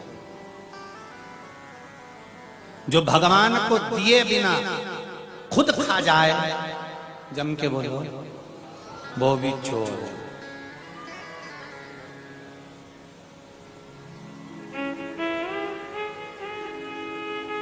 घर में बुजुर्ग माता पिता बैठे हों और पति बाजार गया, जेब में कुरकुरे का पैकेट ले जाकर अपनी पत्नी को चुपचाप से देख के खिला दे, वो भी चोर है।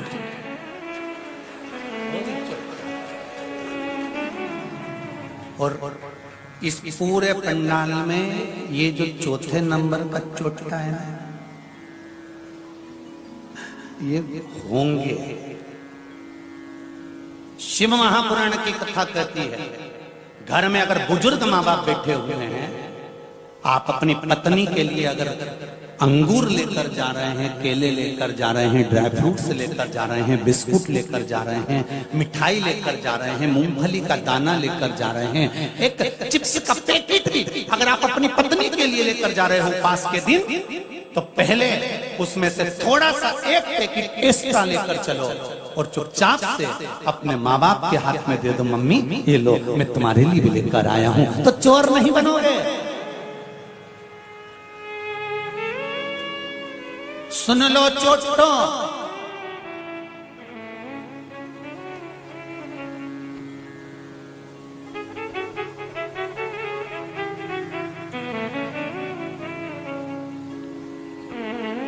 लोग कहते हैं सियर वाला महाराज जो ताड़ी तेड़ी कथा बाजता है।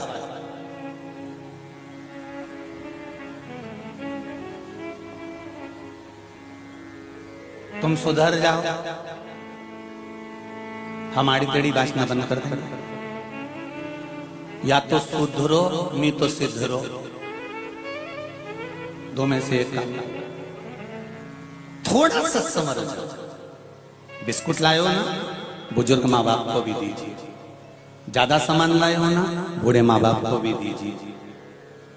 ऊपर जाओगे पत्नी तब तो आंख दिखाएगी ना अपने कमरे में कि तुम दुकरिया बतिया है, तुम तो कह रहे थे मेरे लिए लाए, मेरे लिए लाए, और नीचे भी देकर आए।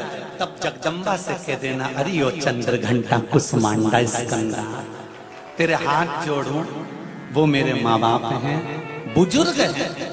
जब मैं छोटा सा था तो मुझे गोदी में रख रख कर टॉफी, आइसक्रीम, भोजन हाथों से कराते थे। अब वो बूढ़े हो गए हैं, उनसे नहीं बनता, तो फर्ज मेरा भी है कि मैं उनको कुछ खिला दूं, मैं उनके लिए कुछ कर दूं। जिस घर में माँ बाप की इज्जत नहीं होती, उस घर में देखना कभी बरकत नहीं होती। जहां माँ बाप का सम्मान होता है, माता पिता का आदर होता है, जहां माता पिता के लिए आदर के वचन बोले जाते हैं, जहां माता पिता का सम्मान करा जाता है, जहां माता पिता के लिए हमेशा आदर के वचन कहे जाते हैं, वहां धन और दौलत की कोई कमी नहीं पड़ती। जहां आदर खत्म हो जाता है, सम्मान खत्म हो जाता है, हमारे यहाँ आदर और सत्कार जब खत्म हो जाता है, तो फिर वहां वैभव लक्ष्मी संपदा नहीं रहती। चाहे तुम वैभव लक्ष्मी का कितना भी व्रत कर लो,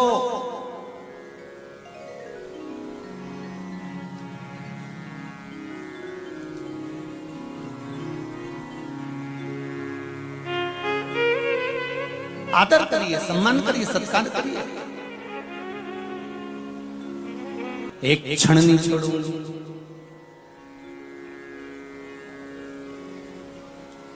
तुम क्यों चिंता करते हो, मैं तुम्हारे साथ चलूंगा।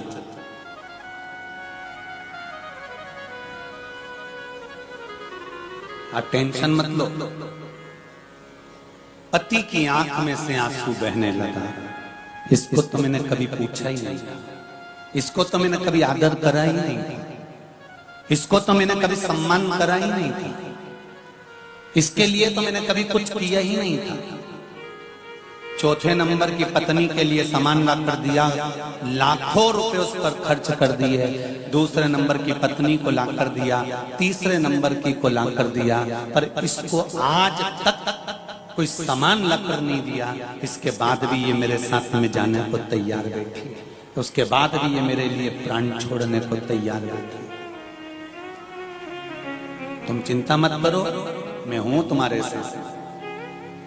और व्यक्ति की ये चार पत्नियां किसी एक व्यक्ति की नहीं, अपन सबकी चार पत्नियां हैं। पहले नंबर पर ये आत्मा, मन, चित्त, वृत्ति, ये पहली पत्नी है इस शरीर की। दूसरे नंबर की पत्नी है हमारी दौलत, हमारी संपदा, हमारा वैभव, हमारा धन। तीसरे नंबर की पत्नी है हमारा परिवार, हमारा कुटुंब, हमारे दोस्त, हमारे रिश्तेदार। और चौथे नंबर की पत्नी है ये शरीर, जिस पर सबसे ज्यादा खर्च किया जाता है। बादाम किसके लिए खा रहे हो? शरीर के लिए। कपड़े किसके लिए पहन रहे हो? शरीर के लिए। आभूषण किसके लिए धारण कर रहे हो? शरीर के लिए। स्नो पाउडर, क्रीम, परफ्यूम, एक से बढ़कर एक साबुन किसके लिए ला रहे हो? शरीर के लिए।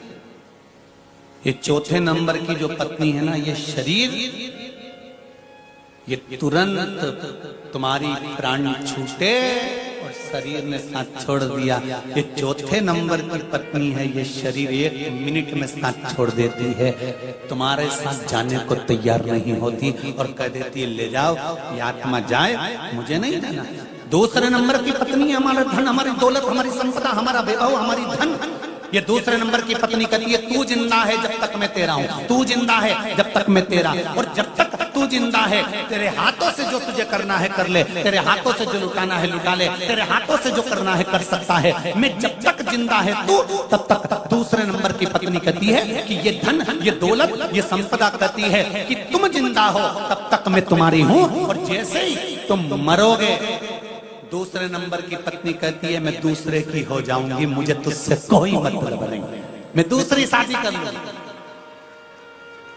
ये धन और दौलत कहती है, ये संपदा कहती है, प्रॉपर्टी कहती है, जमीन कहती है, प्लाट कहता है, फार्म हाउस कहता है, हमारी 4-4 मंजिल की बिल्डिंग कहती हैं, ये गाड़ी और ये बंगला कहता है, ये हमारे शरीर पर पड़ा हुआ जेवर कहता है कि जब तक तुम जिंदा हो तब तक मैं तुम्हारी हूं, और जिस दिन तुम मर गए उसके बाद में मैं दूसरे से शादी कर लूंगी। मतलब जमीन जायदाद, प्रॉपर्टी, धन दौलत, लॉकर में पड़ा हुआ पैसा, बैंक में पड़ा हुआ पैसा, ये सब मैं दूसरे। ये दूसरे नंबर की पत्नी तुरंत शादी करने को तैयार बैठी रहती है, तुम मरे और वो दूसरी शादी कर लेगी। धन तुम्हारे मरते से दूसरे का हो जाएगा, मकान दूसरे का हो जाएगा, तुरंत नामांतरण पे दूसरा नाम चढ़ जाएगा। तुम्हारा नाम था भैरू किशन, आ गया लाल किशन, चढ़ गया दूसरे का। जा मकान पे तुम्हारा नाम लिखा था, तख्ती निकल कर दूसरे का लग जाएगा। फार्म हाउस पे तुम्हारा नाम लिखा था, बदल कर दूसरे का लिखा जाएगा। तुरंत ये दूसरे नंबर की पत्नी तुरंत दूसरी शादी कर लेती है। इसको देरी नहीं लगती शादी करने में। तुम मरे और ये धन दूसरे का हो गया, तुम्हारे मरते से तुम्हारे कपड़े दूसरे के हो गए, तुम्हारी ज्वेलरी दूसरे की हो गई, तुम्हारा वैभव दूसरे का हो गया, गाड़ी दूसरे की हो गई, दौलत दूसरे की हो गई। और संभाला किसने, रखा किसने, संजोकर किसने रखा, तुमने। और ये दौलत तुम्हारी नहीं हो पाई।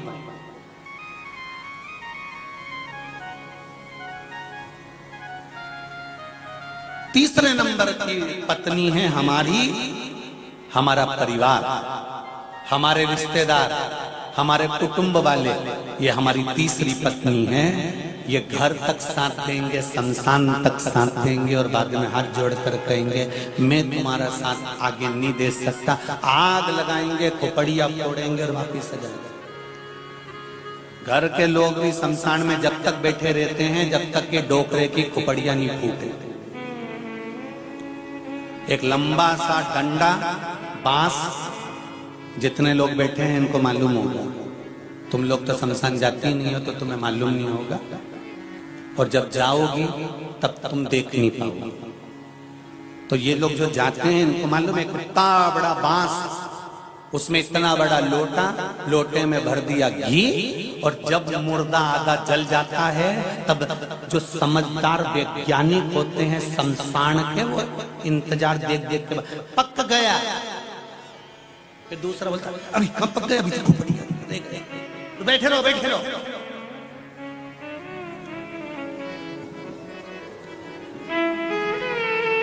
भगवान जाने इनने भी कितने रिसर्च करे होंगे खोपड़िया। आ जाओ सब उठ के आ जाओ। और फिर डंडे को पकड़ के और छोरे के हाथ में दिया जाता है, बेटे के हाथ में, देखो बढ़िया में बाप देख। और जो बांस से लोटा डालकर डंडे से खोपड़िया फोड़कर घी पटक कर डंडे को पटक दिया जाता है, बस उसी दिन बेटा सोचता है कि अब सब समाप्त हो गया। और 10वें के दिन, तीसरे के दिन, 12वें के दिन पिंड देकर पिताजी से पिंड छुड़ा दिया जाता है कि अब कुछ नहीं बचा, अब केवल तिथि पे पूरी सब्जी बामन के खिला देना है और पिताजी से पिंड छुड़ा देना है। अब जायदाद अपनी, मकान अपना, घर अपना, दौलत अपनी, सत्ता।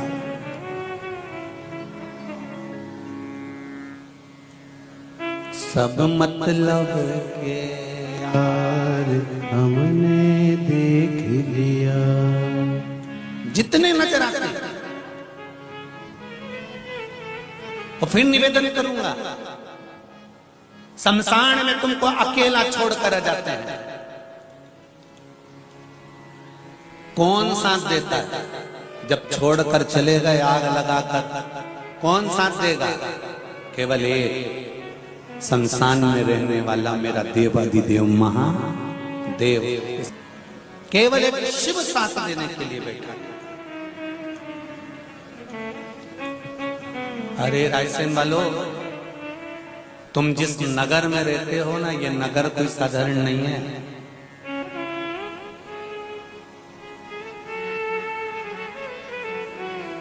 इस नगर में जिसमें तुम निवास करते हो, ये पूरनमल राजा का नगर है। किसका नगर है? राजा पूरनमल, जिसकी धर्म पत्नी, पूरनमल राजा की धर्म पत्नी रत्नावली शंकर जी की परम उपासक है।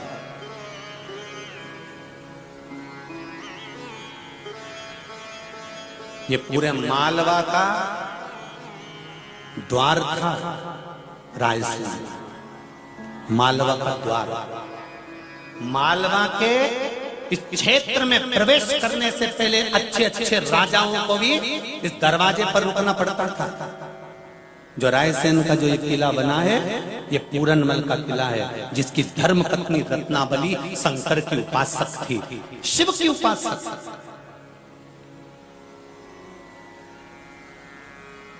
किस भूमि पर रहते हो, आपको इस चीज का अंदाजा है? सारी दुनिया में जितने शिवालय कहीं पर नहीं है, उतने रायसेन के आसपास के क्षेत्र में शिवालय है। पूरे रायसेन के क्षेत्र में देख लो, इधर भोजपुर, उधर हजारों शिवलिंग का, कहीं बेतवा नदी के शंकर का शिवलिंग बड़ा सारा, कहीं देखो तो हजारों शिवलिंग। जहां देखोगे रायसेन के आसपास के क्षेत्र में शिवलिंग शिवलिंग मिलेंगे। कोई साधारण भूमि है? जब रत्नावली राजा पूरनमल की सबसे सुंदर रानी थी, 3 रानियां और थी पूरनमल की, पर उसमें सबसे सुंदर थी रत्नावली।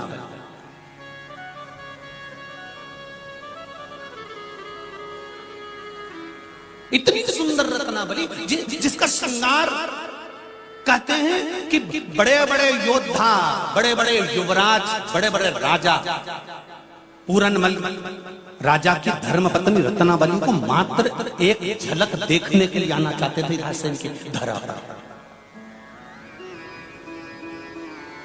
एक बार रत्नावली से पूछा था पूरनमल ने,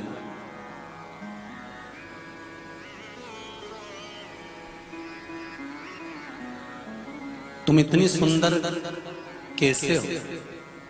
ये पूरनमल पति राजा पूरनमल अपनी धर्मपत्नी से पूछ रहा है कि तुम्हारी सुंदरता इतनी प्रबल कैसे है? शब्द सुनिएगा जरा रत्नावली। मैं आपसे भी कहूंगा कि रत्नावली को अहंकार नहीं आया था सुंदरता का। रत्नावली ने जो शब्द कहा था, वो शब्द आपके जीवन में उतरना चाहिए। जब पति ने अपनी पत्नी से पूछा कि मैंने ढेरों राजकुमारियां देखी, ढेरों रानियां देखी, पर आपके जैसी कोई सुंदर नहीं देखी, आपकी सुंदरता कैसे है? तो रत्नावली कहती है, मेरी सुंदरता मेरी नहीं है। मैं जिस शंकर को 1 लोटा पानी चढ़ाती हूँ, ये शंकर की चमक मेरे चेहरे पर चमकती है, ये शिव की चमक। रत्नावली कह रही,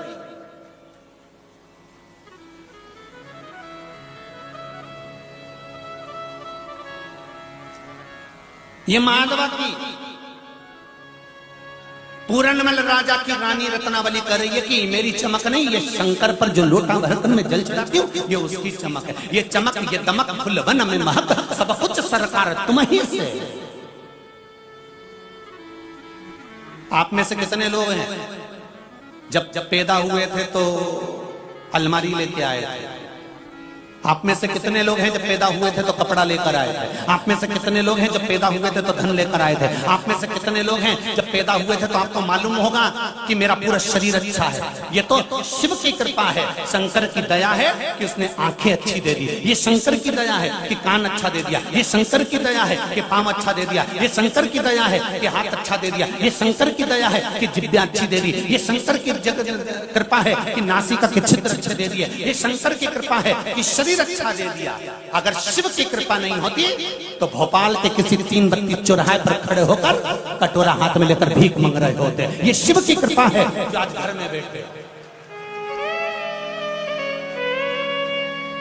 ये चमक ये दमक फुलवन में महक सब कुछ सरकार तुम ही से।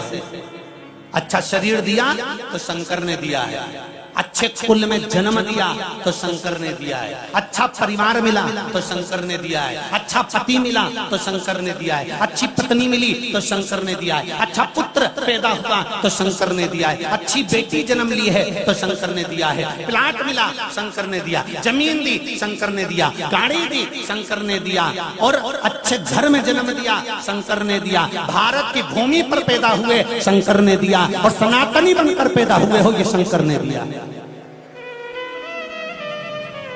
कोई दूसरा नहीं दे सकता आपको, ये शिव की कृपा से पैदा हुआ।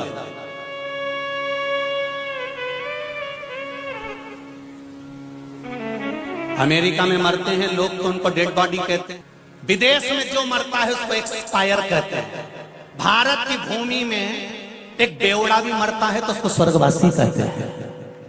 विचार करिए, विदेश में कोई मरता है तो उसको एक्सपायर कहते हैं, और भारत की भूमि पर एक अगर नशे में डूबा हुआ व्यक्ति भी मरता है, पाप करने वाला व्यक्ति भी मरता है, कपट करने वाला व्यक्ति भी मरता है, बेईमान से बेईमान व्यक्ति भी अगर भारत की भूमि पर जन्म लेने के बाद इस भारत की धरा पर अगर मरता है तो उसके आगे स्वर्गवासी लिखाया जाता है, क्योंकि भारत माता की गोद में पैदा होकर मरा है। तो भगवान भी कहते हैं ये स्वर्ग ही जाएगा, भले कितना ही पाप करा, ये स्वर्ग की धरा पर पहुंचे।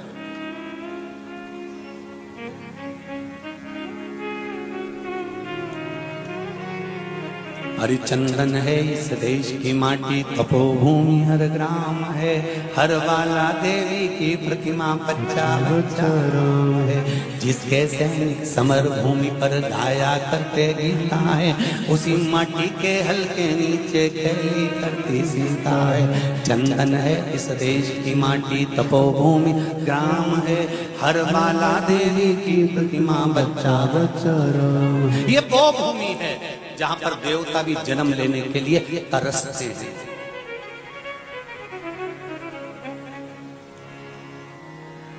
आप थोड़ा सा अगर सुंदर हो ना, आपका बेटा अगर थोड़ा सा सुंदर है ना,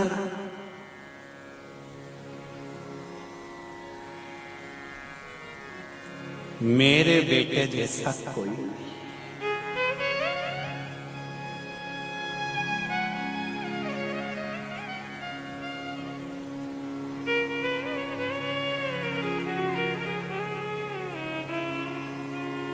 वो तो बेटे की वैल्यू मां कब गिराती है, जब लड़के के लिए लड़की देखने जाती है। हमेशा मां अपने बच्चे को अच्छा कहती है, मेरा बेटा बहुत बढ़िया, इसके जैसा सुंदर कोई नहीं, इसके बढ़िया बराबर कोई नहीं, चंदा जैसा है मेरा बेटा, चांद जैसा है मेरा बेटा, सूरज है। पर जब छोरी देखने जाते हैं और छोरी अगर जम जाती है तब माँ बेटे को समझाती है, देख बहुत अच्छी लड़की है, क्या जोरदार है, कितनी बढ़िया है, तेरे से लाख गुनी। अब घटी वैल्यू, अभी तक तो कहती थी कि तू ही सुंदर है, अभी तक मां कहती थी कि तेरे बराबर कोई नहीं है, और जैसे ही शादी का नंबर आया तो मां तुरंत तेरे से, अरे बोलो तो लाख गुना अच्छी है।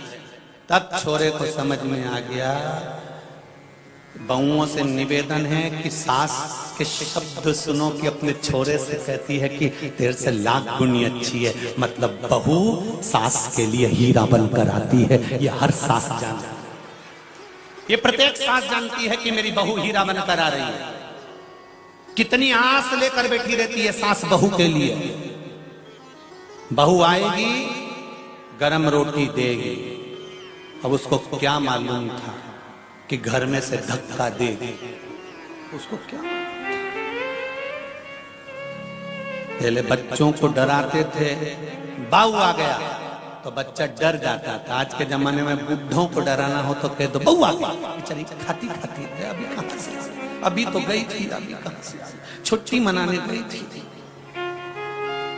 वैसे ही तो कोरोना में कोई नहीं जा पाया, अभी अभी तो जाना चाहता था। 2 साल तो पूरे कोरोना में यही प्राण खाए हैं जगदम्बा ने, अभी गई थी।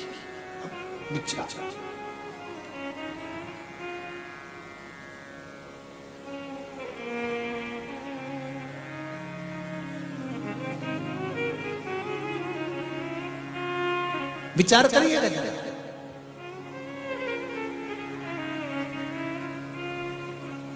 रत्नावली से पूछा तुम्हारी सुंदरता काय से है, तो रत्नावली कहती है मैं शंकर की आराधना करती हूँ, मैं शिव की आराधना करती हूँ, मैं भगवान का भजन करती हूँ। ये शिव आराधना का फल है जो मुझे में सुंदरता। और आपसे भी कहेंगे अगर आप सुंदर हो, आप अगर सुंदरता में बने हुए हो, चाहे पुरुष हो चाहे स्त्री हो, उसके चेहरे पर अगर चमक है, बहुत ध्यान देना महाराज, क्रीम की चमक 2 महीना 3 महीना 15 दिन की रहती है, और अच्छे कर्म की चमक मरते दम तक रहती है। अंतिम क्षण तक चेहरा चमकता रहता है। जिसने अच्छा करा होता है उसके चेहरे पर तुम देखना, कोई मरता है ना तो उसको कपड़े पहनाते हैं तो बॉडी भी सुंदर नजर आने लगती है, क्योंकि कर्म अच्छा करा।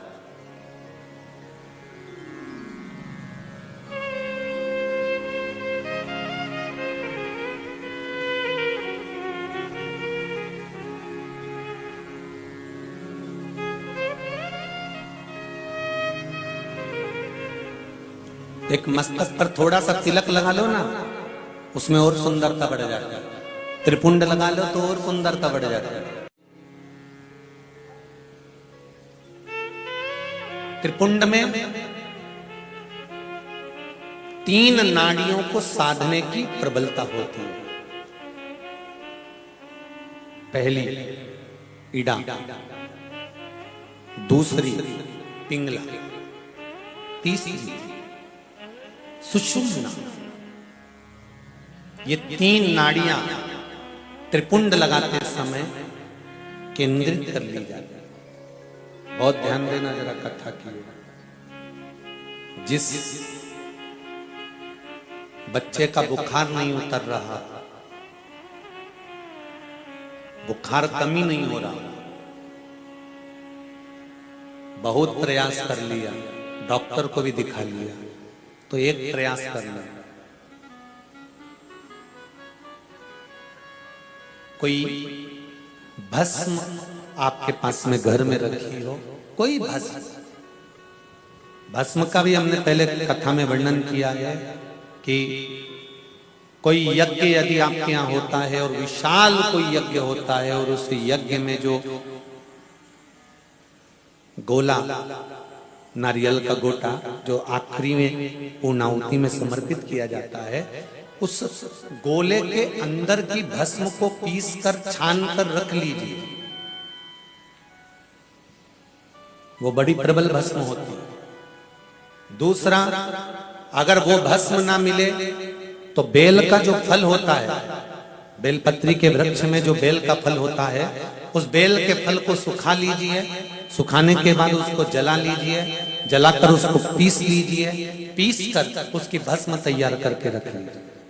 वो भी नहीं हो तो अलोनी गोबरी, कंडा, गाय जब पोटा करे उस पोटे को हाथ से थापा ना गया, गाय ने पोटा करा, सूख गया, उस पोटे को उठाकर जलाकर जो भस्म तैयार करी जाती है उसको अलोनी भस्म कहते हैं।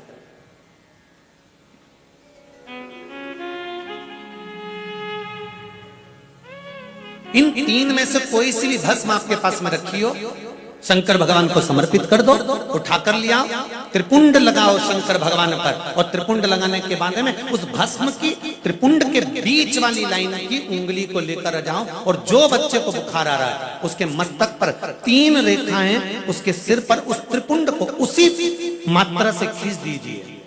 5 से 10 मिनट के बाद एक गीले कपड़े से उस बच्चे के शरीर को पोंछ दीजिए, साफ गीले कपड़े से। 20 मिनट 15 मिनट के अंदर बुखार समाप्त हो जाएगा, बुखार उतर जाएगा। भस्म का प्रयोग।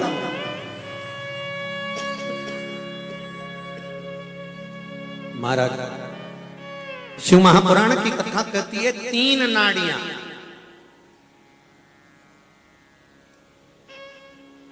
और उसमें इड़ा, पिंगला, सुषुम्ना, ये 3 जो नाड़ियां हैं, ये हमारे शरीर के जितने ताप हैं, तकलीफ है, रोग है, बीमारी है, इसको खींचने का काम करते हैं। केवल भस्म। अभी अपन कथा में सुनेंगे आज कि शंकर भगवान ने सबसे पहले भस्म का त्रिपुंड कब लगाया।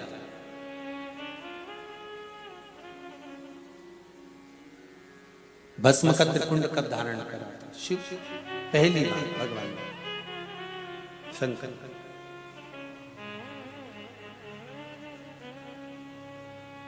तो बद्रीनाथ भगवान शंकर का घर है और काशी भगवान विष्णु का घर है। भगवान विष्णु का निज निवास है। वहां पर भगवान विष्णु नित्य प्रति भ्रमण करते रहते हैं और बद्रीनाथ में भगवान शंकर भ्रमण करते रहते हैं। पहले आपको कथा सुनाई है कि एक बार लक्ष्मी जी प्रसन्न होकर चली गई थी और घूमते घूमते माता लक्ष्मी एक बार बद्रिकाश्रम में पहुंच गई थी। उनको बद्रिकाश्रम बहुत अच्छा लगा था, तो उन्होंने बद्रिकाश्रम जब अच्छा लगा तो भगवान विष्णु से निवेदन करा कि ये बद्रिकाश्रम मुझे चाहिए। तब भगवान विष्णु बच्चे का रूप धारण कर कर बद्रिकाश्रम में अलकनंदा नदी के तट पर रो रहे थे।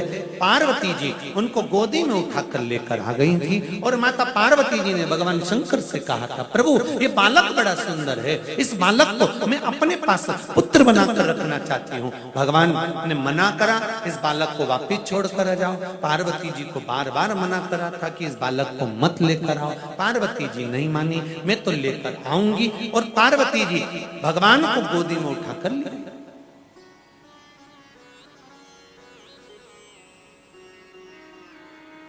भगवान शंकर और पार्वती भ्रमण के लिए जाते हैं। आज इस बालक को कैसे लेकर जाएं? तो बालक को अंदर छोड़ दिया, दरवाजे लगाकर घूमने चल दिए। वापिस लौट कर आए तो अंदर से दरवाजा बंद था। खोलने का प्रयास किया गया पर दरवाजा नहीं खुला। पूछा क्या बात है? पार्वती जी कहती हैं अंदर कोई है जिसने दरवाजा बंद कर लिया, खोल नहीं रहा। जब दरवाजा खोला तो भगवान विष्णु और लक्ष्मी अंदर थे। नारायण और लक्ष्मी ने माता पार्वती और भगवान देव महादेव से कहा कि ये घर हम रखना चाहते हैं, ये बद्रिकाश्रम हम रखना चाहते हैं। पार्वती जी की आंख में आंसू भर गए। पार्वती जी रोती हुई बोली, अपन कहाँ जाएंगे, अपन कहाँ जाएंगे? शिव जी बोलते हैं कोई बात नहीं पार्वती, अगर भगवान विष्णु और लक्ष्मी जी का मन यहां रहने का है तो ये यहां रहे, अपन केदारनाथ में चलकर रहेंगे। जरा देवताओं का प्रेम देखिएगा, देवताओं की वात्सल्यता देखिए, देवताओं की करुणा देखिए कि कितना वात्सल्य, कितनी करुणा, कितना प्रेम भरा है देवताओं में। जरा वो समझिएगा। भगवान शंकर ने अपना घर भगवान विष्णु को दे दिया।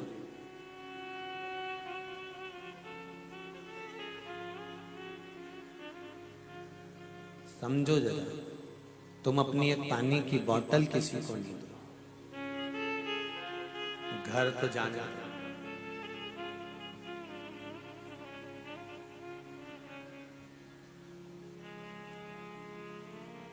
आधे से ज्यादा जो झगड़े हैं ना, ये प्रॉपर्टी और दौलत के ही है। वो महाभारत के समय से चले आ रहे हैं, अभी तक नहीं सुलझे, अभी तक। अब आपसे एक बात पूछे, पांडवों के मरने के बाद राजपाट किसको मिला था? परीक्षित। परीक्षित के बाद किसको मिला? बोलते जाओ जरा जल्दी जल्दी। फिर उसके बाद में जन्मेजय के बाद, फिर उसके बाद में जन्मेजय के बाद फिर किसको मिला? फिर जन्मेजय के छोरा छोरी को, फिर उनके छोरा छोरी को, फिर उनके छोरा छोरी को, फिर उनके छोरा छोरी को, फिर उनके छोरा छोरी को, फिर उनके छोरा छोरी को। अब अभी किसको मालूम कि वो राजपाट किसके पास है?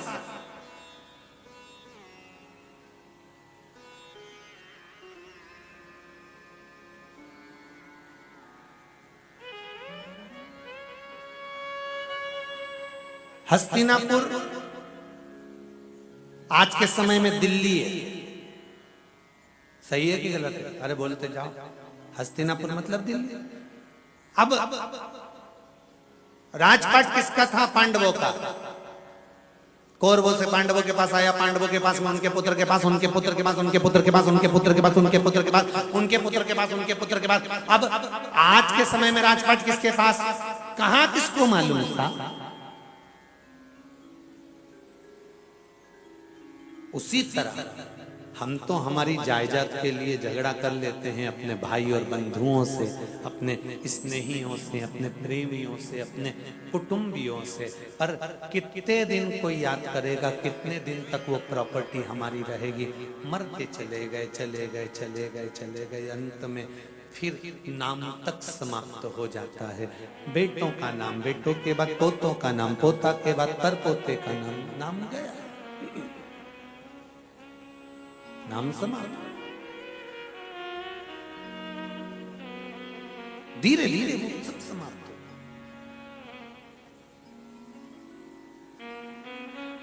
इसीलिए कहते हैं कर सेवा तो लगन लगाकर, मन में सच्चा भाव हीर की आंखें खोलो रे, अब वल्लभ के चित्तवृत्ति रमाओ। भगवान शंकर ने अपना घर भगवान विष्णु को दे दिया, और भगवान शिव जब भ्रमण के लिए निकले तो माधवपुरी पहुंच गए। ऋग्वेद में वर्णन आता है, काशी में पहुंच गए भगवान शंकर। इतनी सुंदर काशी को जब देखा, देखते ही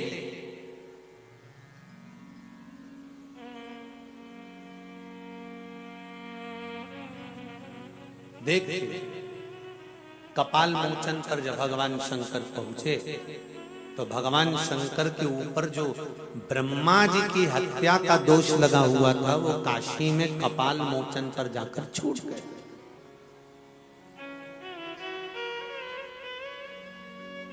काशी में कपाल मोचन पर जाकर छूट।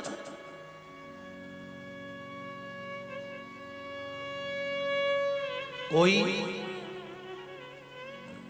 अगर धन लेकर चले गया, पैसा लेकर चले गया, व्यापारी कोई पैसा ले गया और तुमने बहुत प्रयास किया, बहुत प्रयास किया, नहीं मिला, अंत में एक प्रयास तो कर सकते हो कि मूंग के दाने शिव जी को समर्पित कर कर, नंदी के पास रखकर बेलपत्री को तो समर्पित कर सकते हो। फिर पैसा आना, लौट कर आना, कितना भी कर जाओ।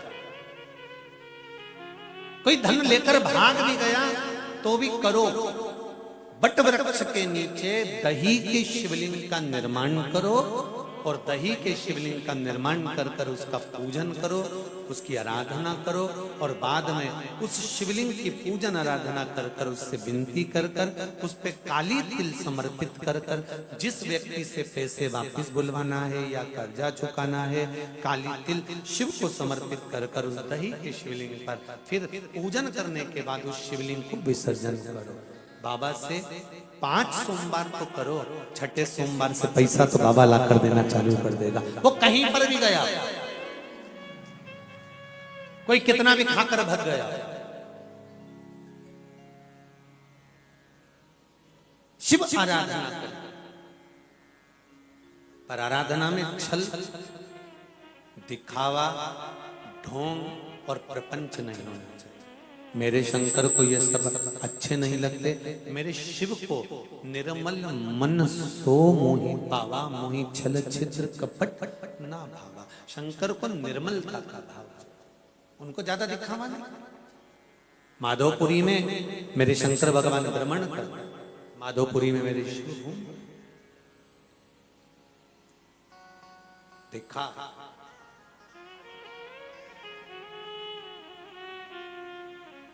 और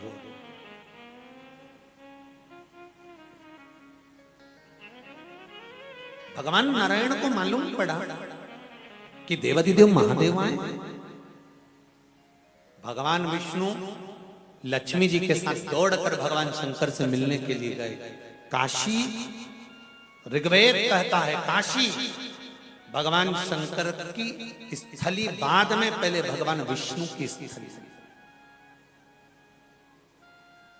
भगवान दौड़कर, नारायण लक्ष्मी ने आकर देखा, आज शिव शंकर उगड़दानी मेरे शंभु यहां है। शिव महापुराण की कथा कहती है, जब कोई संसार का मनुष्य एक लोटा जल लेकर भगवान शंकर के मंदिर में जाता है, जब संसार का मनुष्य, घर का बच्चा हो, बूढ़ा हो, बुजुर्ग हो, माताएं हैं, पुरुष हो, बेटा हो, बेटी हो, जो भी घर का व्यक्ति एक लोटा पानी अगर शंकर जी के मंदिर में ले जाकर शिव को समर्पित करता है, तो समझ लेना ये आधे से ज्यादा मेरा भोलानाथ, मेरा शंकर उसके हृदय में नारायण का विराजमान कर देता है, लक्ष्मी विराजमान कर देता है, उसकी संपदा से, आनंद सुख से उसके झोली को भर ही देता है।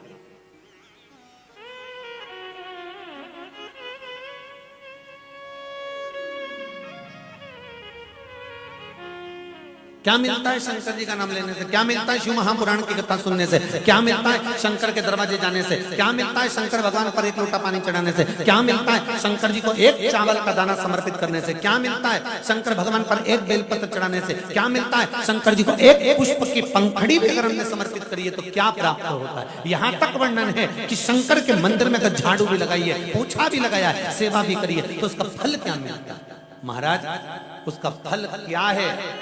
तो स्कंद पुराण का काशी खंड अगर मौका मिले, गीता प्रेस गोरखपुर की स्कंद पुराण खरीद कर लाना और उसको पढ़ना। स्कंद पुराण का काशी खंड उठाकर देखिए, उसमें वर्णन मिलता है कि शंकर के दरवाजे पर मात्र आधी रात के समय पर एक चोर चोरी करने गया था, उसके शरीर पर कपड़ा था, उसने उस कपड़े को उतार कर त्रिशूल में लपेट कर दिए से आग लगाकर चोरी का सामान ढूंढ रहा था। इतने में शंकर भगवान प्रसन्न हो गए और होते से कहा, अरे भाई, तूने आज शिवरात्रि के दिन मेरे मंदिर में दीप लगाया है, मैं तुझे कुबेर का भंडार भरता हूं और तेरे को कुबेर बना देता। चोर को कुबेर बना दिया था मेरे शंकर भगवान। असली कुबेर कुर्सी पर बैठा था। कुबेर जब कुर्सी पर बैठा था और ये चोर पहुंच गया, चोर ने जाकर कहा, ये कुर्सी हमारी है, छोड़ो। कुबेर कहता है, ये कुर्सी मेरी है। चोर कहता है, मेरे को कुबेर बना दिया गया, अब तुम उठो। असली कुबेर को कुर्सी से उठना पड़ा और चोर को कुबेर की कुर्सी पर बैठना पड़ा। असली कुबेर भगवान विष्णु के पास पहुंचकर कहते हैं, महाराज, शंकर भगवान ने मुझे कुर्सी से उठा दिया, मैं कुबेर हूं, और चोर को कुबेर बना दिया। तब भगवान विष्णु कहते हैं, वो शंकर है, भोला है, उसके मामले में हम भी कुछ नहीं बोल सकते, क्योंकि वो जो करता है सब अच्छा ही करता है।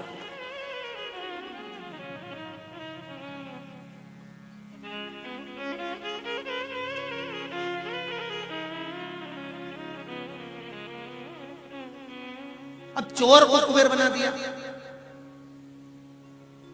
कुबेर के खजाने में से कोई चोरी होगी? अरे जम के तो बोलो, दम के तो बोलो। नहीं, कभी कभी ये कथा याद आती है तो हमको एक प्रसंग याद आ जाता है कि जब घर में शादी ब्याह होता है, कोई अच्छा फंक्शन होता है, कोई भी बड़ा कार्यक्रम होता है, तो लोग तुरंत घर के जो कोई एक व्यक्ति होते हैं ना कि बुआ जी तुम यहाँ बैठी रहना हो, हम अब भी आए, और बुआ को छोड़ के ये चाउमीन खाती फिर रही, बुआ को छोड़ के ये पूरी बफेट निपटा रही, बड़ी क्लिप मिलिप लगा के 1 घंटे तक पेंसिल से लाइन खींच के डब्बा भर के और आप पे इसका जन क्या क्या लगा लोगों को बढ़िया खूब एंजॉय कर रही पूरी शादी। और बुआ जी बैठी, बुआ जी ने किसी से खबर पहुंचाई, वो बोल दे इंदौर वाली से मेरे को भूख लग रही, रोटी ला दे। अब बुआ यहाँ बैठी और इंदौर वाली आई, हाँ बुआ जी, और बुआ जी के लिए थाली में सब धर धुरा के लाई ने, राता भी भर लाई ने, सब्जी भी भर लाई ने, पापड़ भी धर लाई ने, सारा सलाद मला सब धर के लिए आई, और पापड़ के ऊपर सलाद धर लाई, लाते लाते पापड़ पूरा पिलपिला हो गया, और बुआ जी को लाके प्लेट में ऐसा रख दिया जैसे गाय को सांदी धरे।